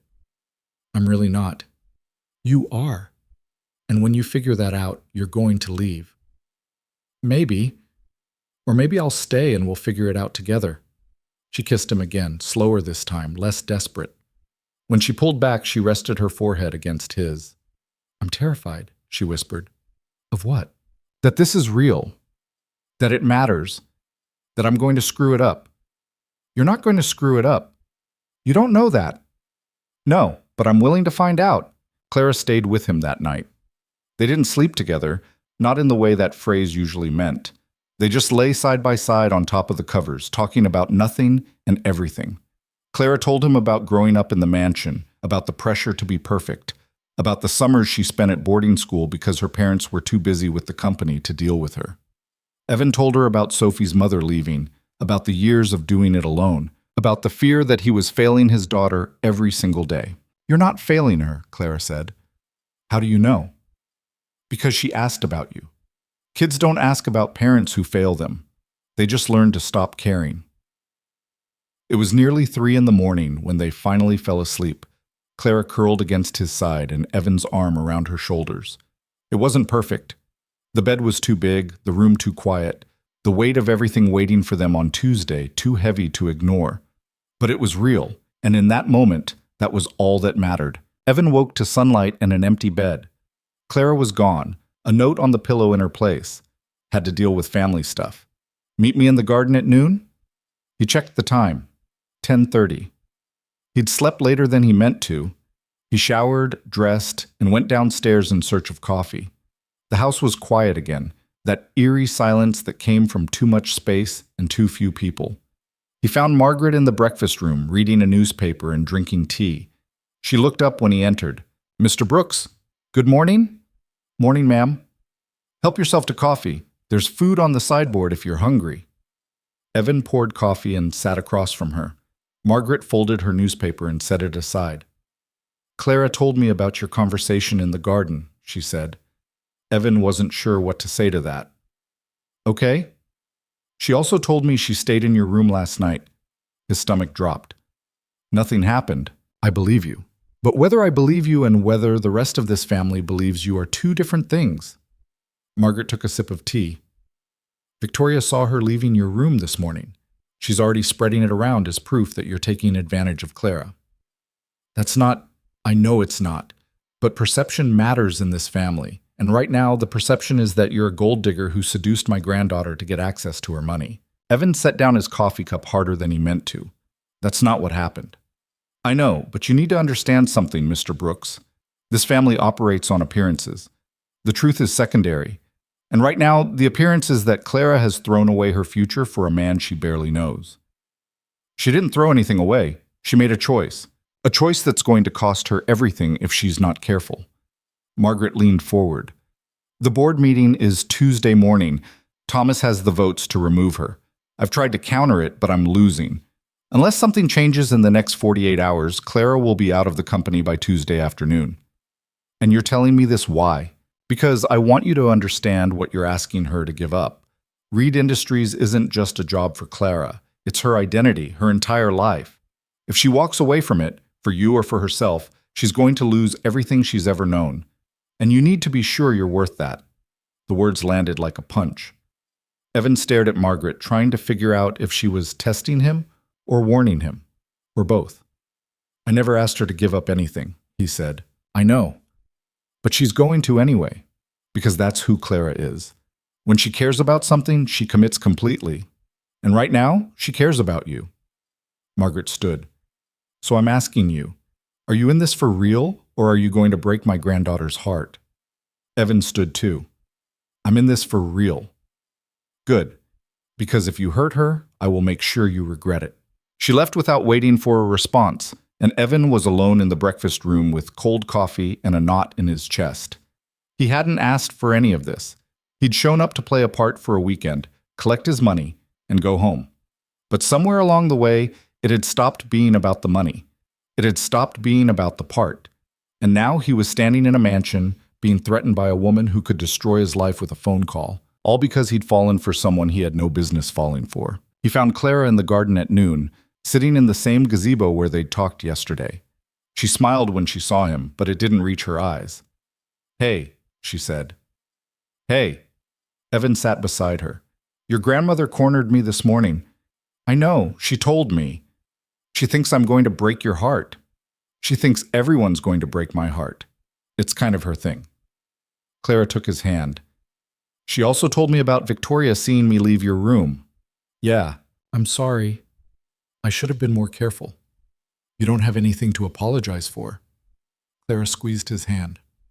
"My mother wants to talk to me this afternoon. She says it's important." "What do you think she wants?" "Probably to convince me one more time that I'm making a mistake, or to threaten me. Hard to say." Clara looked out at the gardens. I've been thinking about what you said, about figuring out what I actually want. And I want to leave. The company, the estate, all of it. I want to start over somewhere that's mine. Where? I don't know yet, but I have some ideas. She turned to face him. What about you? What do you want? Evan thought about Sophie, about the garage, about the life waiting for him an hour away. And then he thought about Clara, about the way she looked at him like he was more than just a mechanic with grease under his fingernails. I want you to be happy, he said. That's a cop-out answer. No, it's not. It's the truth. What about what makes you happy? Honestly, I don't know anymore. Evan looked at their joined hands. A week ago, I would have said my daughter and my garage. That was enough. But now what? Now I think maybe I want more than just enough. Clara's eyes filled with tears. You're going to make me cry again. Sorry. Don't be. She leaned against him. Talk to me about Sophie. I want to hear about her. So Evan did. He told Clara about Sophie's love of books, about the way she wrinkled her nose when she concentrated, about the time she tried to fix his truck with duct tape and ended up making it worse. He told her about the hard days when he didn't know if he was doing any of it right, and the good days when Sophie would hug him out of nowhere and tell him he was the best dad in the world. Clara listened without interrupting, and when he finished, she was smiling. She sounds amazing, Clara said. She is. She's the best thing I ever did. Do you think... Clara stopped, then started again. Do you think she'd like me? The question caught him off guard. Why wouldn't she? Because I'm from a different world. Because I don't know anything about being a parent or living in a small town or any of the things that matter to her. She'd like you because you're kind, because you're brave, because you make me laugh. Evan paused. And because I like you. Kids can tell when that's real. Clara kissed him, soft and quick. I want to meet her, someday, when this is all over and things settle down. Yeah? Yeah. They stayed in the garden until the afternoon sun made it too hot to sit comfortably. Clara had to go meet with her mother, and Evan needed to pack. Tomorrow morning, he'd drive home. Back to his garage, his daughter, his real life. But tonight, they'd have one more dinner, one more conversation, one more chance to figure out what they were doing. Clara squeezed his hand before she left. Don't leave without saying goodbye. I won't. She walked back toward the house, and Evan sat alone in the gazebo, watching the fountain spray water in endless circles. He thought about Margaret's warning, about the board meeting on Tuesday, about the fact that Clara was about to lose everything because she'd chosen herself over the family. He thought about what it would mean to be part of her life after this weekend. The logistics alone were complicated. She lived an hour away, he had Sophie to think about. They barely knew each other outside of this strange, pressurized bubble, but the idea of not trying felt worse than any of the complications. His phone buzzed. A text from Sophie. Mrs. Patterson says you're coming home tomorrow. Can we really get pizza? Evan smiled and typed back, yes, extra cheese, I promise. 3 dots appeared, then disappeared, then appeared again. I missed you, Dad. I missed you too, kiddo. See you tomorrow. He pocketed his phone and stood, stretching muscles that were stiff from too much sitting. Tomorrow, he'd go home. Tuesday, Clara's world would implode. And after that, who knew? But for now, he had tonight, and that would have to be enough. Evan spent the afternoon in his room, packing the few things he'd brought and trying not to think about the fact that this was almost over. His phone rang just after 4, Jimmy calling from the garage. Hey boss, got a question about the Subaru. Customer wants to upgrade the brake pads, but I'm not sure we have the right ones in stock. Evan walked Jimmy through the inventory, explained which pads to use, and felt something loosen in his chest. This was his world. Cars with problems he knew how to fix, customers who needed help. A business he'd built with his own hands. Simple, straightforward, real. Thanks, boss. You coming back tomorrow for sure? Yeah, I'll be there by mid-morning. Good. Place feels weird without you. Evan hung up and sat on the edge of the bed, looking at the suit hanging in the closet. 3 days ago, he'd put it on and walked into a world that had nothing to do with him. Now he was leaving, and part of him wanted to stay. The part that had started to care about Clara more than was smart or safe or reasonable. A knock on the door pulled him from his thoughts. He opened it, expecting Clara, but found Natalie instead. Pack light, I see, she said, eyeing his small duffel bag. Didn't need much. Can I come in? Sure. Natalie came in and sat in the chair by the window. Clara's still with her mother. It's not going well. How do you know? Because I can hear them from the hallway. Victoria's doing that thing where she talks really quietly, which means she's furious. Evan felt his stomach tighten. Should I? No. Let them finish. Clara needs to do this herself. Natalie crossed her legs. I wanted to talk to you anyway, before you leave. Okay. I like you, Evan. I think you're good for Clara. But I need you to understand something. Natalie's expression was serious now, all the lightness from last night gone. This family destroys people. Not on purpose, well, sometimes on purpose, but mostly just because that's what it does. My mother spent her whole life trying to be good enough for them, and it killed her. Not literally, but close enough. I'm not planning to join the family. I know, but Clara is family, whether she wants to be or not. And if you're with her, you're going to get caught in the crossfire. They won't accept you. They'll make your life hell. They'll dig into your past, your business, everything, and they'll use whatever they find against you. Why are you telling me this? Because I want you to be ready. If you're serious about Clara, and I think you are, you need to know what you're signing up for. Natalie stood. But I also want you to know that it's worth it. Clara's worth it. She's the best person in this family, and she deserves someone who sees that. I do see it. Good. Don't forget that when things get hard. She left, and Evan was alone again with his thoughts and his half-packed bag. He checked his phone. No messages from Clara. Whatever was happening with Victoria, it was taking a while. He went downstairs and found Margaret in her office, reading through documents with the kind of focus that suggested she was looking for something specific. Mr. Brooks, she said without looking up, I assume you're leaving tomorrow. Early. I need to get back to my daughter. Of course. Margaret set down the document and removed her reading glasses. Before you go, I want you to know something. The board meeting on Tuesday, I'm going to expose the corruption. All of it. Thomas, the executives he's been working with, the board members who knew and did nothing. I'm cleaning house. What about Clara? If they vote to remove her, I'll reinstate her immediately, with full authority over her division and a seat on the board that Thomas can't touch. And if she doesn't want to come back, Margaret smiled, thin and knowing, then I'll respect that decision. But I want her to have the option. Why are you telling me this? Because you care about her. And because I need you to understand that whatever happens on Tuesday, Clara will have choices. She's not trapped, even if she feels like she is. She doesn't feel trapped. She feels suffocated. There's a difference? Yeah. Trapped means you can't leave. Suffocated means you can't breathe even when you're free. Margaret studied him for a long moment. You're more perceptive than I gave you credit for. I've been suffocated before. I know what it looks like. By what? Expectations. Other people's ideas of who I should be. It took me a long time to figure out I didn't have to live up to them. And now? Now I just try to be a good father and run a decent business. Everything else is noise. Margaret's expression softened almost imperceptibly. Clara could learn something from that. She already knows it. She just needs permission to believe it. Permission from whom? Herself, mostly, but it helps when the people you love tell you it's okay. Margaret nodded slowly. I'll keep that in mind. Evan left her office and wandered back toward the main floor, not sure where he was going but needing to move. He ended up in the library, where the pizza box from last night was still sitting on the table. Someone had cleaned up the rest, but the box remained, like evidence of something that didn't quite fit in this house. He was staring at it when Clara found him. She looked exhausted, her eyes red and her face pale. How'd it go? Evan asked. About as well as you'd expect. Clara sank into one of the leather chairs. She offered me a deal.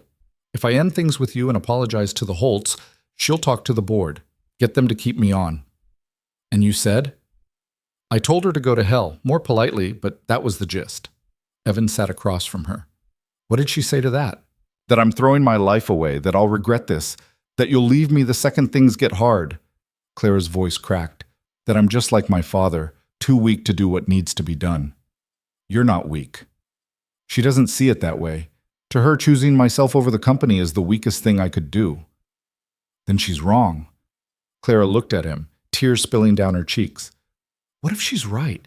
What if I am throwing everything away for something that won't last? Evan moved to the chair beside her and took her hand. Do you want this to last? Yes, but wanting it and making it work are different things. So we figure it out, one day at a time. You make it sound simple. It's not simple, but it's possible. Clara squeezed his hand. I'm scared, Evan. I'm so scared that I'm going to mess this up. Then we'll mess it up together. And then we'll figure it out. She laughed through the tears. You're annoyingly optimistic, you know that? Someone has to be. They sat in silence for a while, holding hands and watching the afternoon light fade through the windows. Finally, Clara said, I meant what I said in the garden, about meeting Sophie. I know. Do you think she'd be okay with it, with you, with us? Evan thought about his daughter, about the questions she'd ask and the adjustments she'd have to make. She'd be curious, probably protective. She's good at reading people, so she'd want to make sure you're not going to hurt me. What if I do? What if you don't? Clara smiled weakly. Fair point. Besides, she's been asking when I'm going to date someone. Apparently Mrs. Patterson told her I'm too lonely. Are you? Lonely? Evan considered the question. I was. Before this weekend. I didn't realize how much until I met you. Clara's eyes filled with fresh tears. You need to stop saying things like that. Why? Because they make me want to believe this is real. It is real, Clara. That's the whole point. She kissed him then, desperate and messy and real. When they pulled apart, she rested her forehead against his. Stay tonight, she said. One more night, please. I wasn't planning on leaving until morning. No, I mean, stay with me, like last night. I don't want to be alone. Okay. They had dinner with Margaret and Natalie in a small dining room that felt less formal than the rest of the house. Victoria didn't attend, which Clara said was a relief. The conversation was surprisingly normal. Margaret asked Evan about the garage. Natalie told a story about a donor at her nonprofit who'd tried to hit on her at a fundraiser. For a few hours, it almost felt like a regular family dinner. Almost. After dessert, Margaret excused herself to work. Natalie hugged Clara and told her to call if she needed anything. And then it was just Evan and Clara walking up the stairs to her room. Clara's bedroom was bigger than Evan's entire apartment above the garage, with floor-to-ceiling windows overlooking the gardens and furniture that looked like it belonged in a museum. She'd clearly spent time here as a teenager. There were books on the shelves, photos in frames, little touches that made it feel lived in despite the size. I used to hide in here, Clara said, following his gaze. When family gatherings got too intense, I'd lock the door and pretend I was somewhere else. Where did you imagine? Anywhere that wasn't here, a beach, a city, a small town where nobody knew who I was. She smiled sadly. Funny how the things you dream about as a kid turn into the things you're too scared to do as an adult. You're doing them now. Am I? Or am I just running away? Does it matter? Clara thought about that. I guess not. They changed for bed, Clara lending Evan a t-shirt that must have belonged to someone else, because it actually fit. They lay on top of the covers like they had the night before, side by side, talking in the dark. Clara told him about the board meeting, about how Thomas had been making calls all weekend, securing votes, about how even if Margaret exposed the corruption, it might not be enough to save Clara's position, about how part of her didn't want to be saved. I keep thinking about what it would be like, Clara said, to just walk away. No severance, no negotiation, just leave and never come back. What's stopping you? Fear, mostly. I've never had to build something from nothing. Everything I have came from this family. The thought of starting over with nothing, it terrifies me. You wouldn't have nothing. You'd have yourself. Is that enough? It was for me. After Sophie's mom left, I had a 3-year-old, a job I hated, and about $200 in savings. I thought I was going to drown, but I didn't. I figured it out, and you will too. How can you be so sure? Because you're tougher than you think. You just spent 3 days standing up to your entire family. That's not nothing. Clara turned on her side to face him. What happens after tomorrow? After you go home and I deal with whatever Tuesday brings? We figure it out. You said you wanted to meet Sophie, so we start there. You come visit when you can. We text. We call. We take it slow. and see where it goes. What if slow isn't enough? Then we adjust. But we don't have to have all the answers tonight. Clara moved closer, resting her head on his shoulder. I'm going to miss this. Having you here. I'm an hour away. That's not exactly a long-distance relationship. It feels long when you're used to having someone right here. Evan wrapped his arm around her. Then I guess you'll have to get used to missing me a little. Makes the visits better. She laughed softly. Is that some kind of mechanic wisdom? It's common sense. You don't appreciate something until you have to work for it. They fell asleep like that, tangled together in Clara's childhood bed, the weight of tomorrow morning hanging over them, but not quite heavy enough to ruin the moment. Evan woke early, the sky just starting to lighten outside the windows. Clara was still asleep, her breathing soft and even. He lay there for a few minutes, watching her, trying to memorize what this felt like. Then he carefully extracted himself and got dressed. He was packing his bag when Clara stirred. You're leaving, she said, her voice thick with sleep. I need to get back to Sophie. Clara sat up, pulling the blanket around her shoulders. I know, I wasn't ready for it to be morning yet. Evan sat on the edge of the bed. Come see me next weekend. Bring a bag, stay a couple days, meet Sophie. We'll figure out the rest as we go. You make it sound easy. It's not easy, but it's worth trying. Clara kissed him, slow and sweet. Drive safe. I will. He finished packing and headed downstairs. The house was quiet, most of the family still asleep. He was almost to the front door when Margaret appeared. Leaving without saying goodbye? She asked. Didn't want to wake anyone. How considerate. Margaret handed him an envelope. For your trouble this weekend. Evan looked at the envelope, then at Margaret. I told Clara I didn't want the money. I know, take it anyway. Consider it an investment. In what? In my granddaughter's happiness. She deserves someone who doesn't need her family's money. But that doesn't mean you should refuse it when it's offered. Margaret paused. The board meeting is Tuesday at 10. If you want to know how it goes, call Clara that afternoon. I will. And Mr. Brooks, don't disappoint her. She's risked a great deal for you. I know. Margaret nodded once and walked away, her footsteps echoing through the empty hall. Evan stood there for a moment, holding the envelope, then tucked it into his jacket pocket and headed out to his truck. The drive home felt longer than the drive there, even though it was the same distance. Evan's mind kept circling back to Clara, to the board meeting on Tuesday, to the fact that by the end of the week, her entire life might look completely different. He stopped at a gas station halfway home and opened the envelope. Inside was a check for $10,000 and a handwritten note. For Sophie's college fund. She'll need it someday. Mr. Evans stared at the check, his throat tight. He'd come to the Reed estate expecting $5,000 and a weekend of playing pretend. He was leaving with twice that, and something he hadn't expected at all. A chance at something real. He got home just after noon. Mrs. Patterson was in the living room with Sophie, helping her with a puzzle. Sophie looked up when he walked in, and her face lit up. Dad! She ran to him, and Evan caught her in a hug that felt like coming home. Hey, kiddo, miss me? So much. Did you fix all the vintage cars? Most of them. It was a lot of work.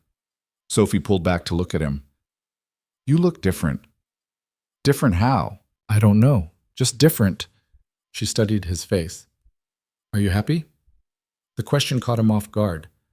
Yeah, Soph, I think I am. Good. She hugged him again. Can we get pizza now? Absolutely. Mrs. Patterson gathered her things and left with a knowing smile that suggested she'd figured out Evan's work trip wasn't exactly what he'd said it was. Evan didn't correct her. He and Sophie ordered pizza and spent the afternoon catching up. Sophie told him about the book she'd finished, about the fort she'd built in Mrs. Patterson's backyard, about the stray cat that kept showing up on the porch. Evan listened and asked questions and tried not to think about Clara facing her family alone. That night, after Sophie was asleep, Evan sat in the kitchen with the check Margaret had given him. $10,000. Enough to pay off the loan on the garage or save for Sophie's future, or do both if he was careful. He folded it carefully and put it in the desk drawer with the other important papers, then pulled out his phone. He texted Clara. Made it home safe. Sophie says hi. 3 dots appeared, then disappeared, then appeared again. Glad you're home. Miss you already, Evan smiled. Miss you too. You okay? As okay as I can be. Big day Tuesday. I'll call you after. I'll be here. He set the phone down and sat in the quiet kitchen, thinking about everything that had happened in the past 3 days. He'd gone to the Reed estate expecting a transaction, money for a performance. He'd left with something he couldn't quite name yet, but that felt important in a way nothing had in a long time. Tuesday came faster than Evan expected. He spent Monday at the garage, catching up on work and trying not to check his phone, every 5 minutes. Jimmy noticed and made a comment about Evan being distracted, but didn't push. Tuesday morning, Evan dropped Sophie at school and went straight to the garage. He worked on a brake job, then an oil change, then a transmission that needed rebuilding, kept his hands busy and his mind occupied. But at 10 o'clock, he found himself staring at the clock, knowing the board meeting had just started. At noon, his phone rang. Clara. Hey, he said, stepping outside where it was quiet. Hey. Her voice was shaky.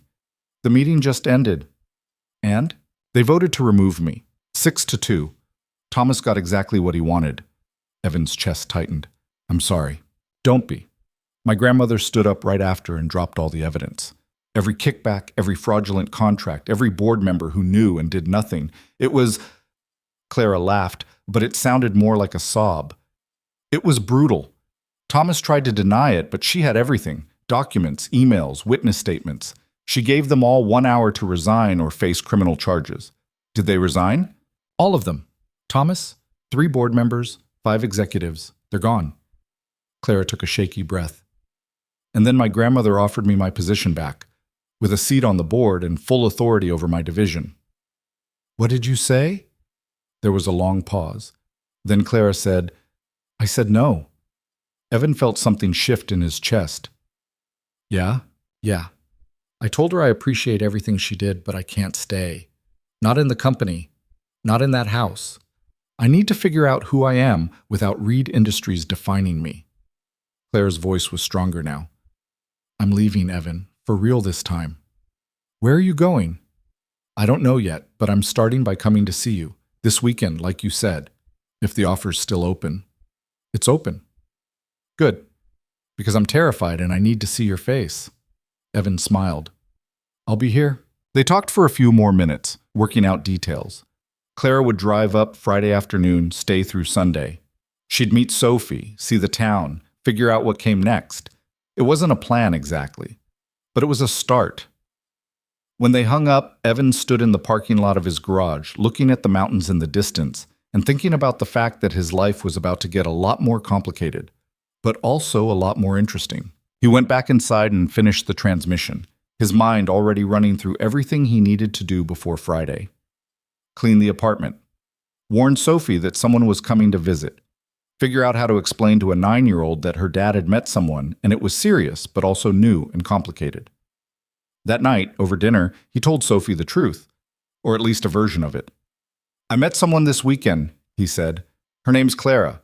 She's going to visit on Friday. Sophie looked up from her spaghetti. Like a girlfriend? Maybe. We're figuring it out. Is she nice? Very nice. I think you'll like her. Sophie considered this. Does she know about Mom? She knows your mom left. She knows it's been just you and me. And she's okay with that? She is. Sophie twirled spaghetti on her fork. Okay, but if she's mean to you, I'm going to tell her to leave. Evan smiled. Deal. Friday came. And with it, Clara. She pulled up to the garage just after 3, driving a different car, something smaller and less expensive than the Mercedes. She got out looking nervous and hopeful and beautiful in jeans and a sweater that probably still cost more than Evan's truck, but at least looked normal. Sophie was with him, having convinced Evan to pick her up from school early so she could meet Clara right away. She stood beside Evan, watching Clara approach with the kind of scrutiny only a 9-year-old could manage. Hi, Clara said. You must be Sophie. Hi. Sophie didn't move. Are you my dad's girlfriend? Clara glanced at Evan, who shrugged. I hope so, Clara said, if that's okay with you. Do you like books? The question seemed to catch Clara off guard. I do. I used to read a lot when I was your age. What kind? Fantasy, mostly. Adventure stories, anything that took me somewhere else. Sophie's expression softened slightly. I like those too. Maybe you can show me what you're reading sometime. Okay. Sophie looked at Evan. Can we show her the fort? The fort? The one Mrs. Patterson helped me build. In the backyard. Evan looked at Clara, who was smiling. I'd love to see the fort. They spent the afternoon at the house, Sophie giving Clara a tour of everything important. The fort, her room, the stray cat that sometimes showed up on the porch. Clara asked questions and listened to the answers like they mattered, and Evan watched the two most important people in his life slowly figure each other out. That night after Sophie went to bed, Evan and Clara sat on the porch with coffee, watching the stars come out. She's amazing, Clara said. You're doing a good job with her. Most days I feel like I'm barely keeping it together. That's because you care. Bad parents don't worry about whether they're doing it right. Evan took a sip of coffee. How are you doing? Really? Clara was quiet for a moment. I'm terrified. I walked away from everything I've ever known, and I have no idea what comes next. But I'm also... She paused, searching for the word. Free. For the first time in my life, I get to make my own choices. And that's worth being terrified. What's the first choice?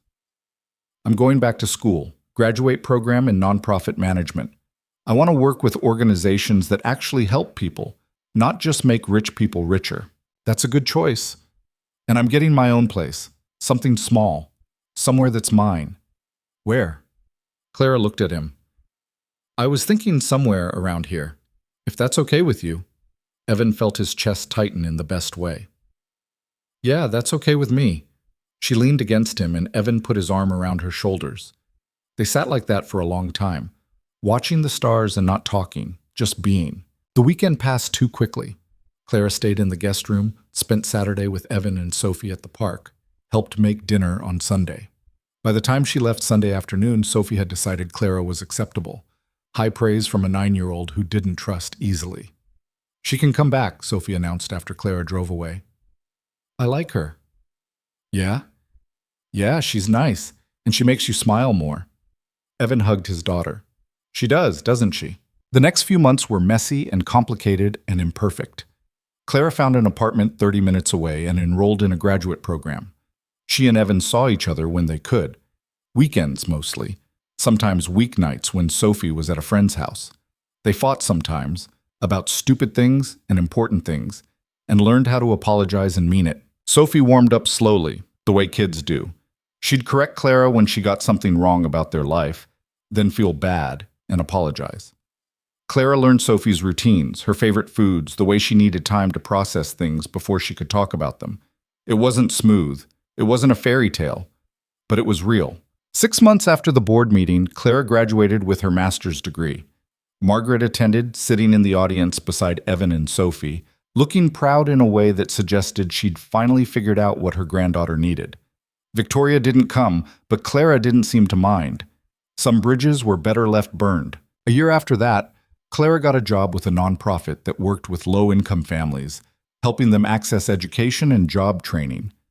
The pay was a fraction of what she would have made at Reed Industries, but she came home smiling in a way she never had before. And 2 years after the weekend that started it all, Evan asked Clara to marry him. Not in a mansion or a fancy restaurant, but in his backyard, with Sophie's blessing and a ring he'd saved 6 months to afford. Clara said yes through tears, and Sophie cheered, and it was perfect in its imperfection. The wedding was small, Sophie as the maid of honor, Jimmy as the best man, Mrs. Patterson crying in the front row. Margaret attended, giving Clara away and telling Evan in no uncertain terms that if he ever hurt her granddaughter, she'd make his life a living hell. Evan believed her. Natalie was there too, laughing and taking pictures and telling everyone who'd listen that she'd known from the beginning this would work out. Nobody believed her, but it didn't matter. What mattered was that Clara had found a life that was hers, not her family's, not defined by money or status or expectations, just hers. And Evan had found someone who made the hard days easier and the good days better. Sophie got the sister she'd never asked for but secretly wanted when Clara's daughter was born 3 years later. And if you'd told Evan back when he was standing in that ballroom, wearing a borrowed suit and pretending to be someone he wasn't, that this was where his life was heading, he never would have believed it. But here's the thing about life. The best parts are the ones you don't plan for. The moments that happen because you said yes when you should have said no, because you took a chance on something that scared you, because you chose hope over safety. Clara learned that the hard way. So did Evan. And in the end, they learned it together. There's no moral to this story, no tidy lesson wrapped up in a bow. Just the truth that sometimes the person you hire to solve a problem becomes the person who changes everything. That sometimes walking away from everything you know is the bravest thing you can do. That family isn't always the people you're born to. Sometimes it's the people who choose you and who you choose right back. And that love, real love, isn't about grand gestures or perfect moments. It's about showing up day after day, even when it's hard. Especially when it's hard. Evan and Clara figured that out. And if a mechanic from a small town and an heiress running from her family's empire can make it work, maybe the rest of us can too.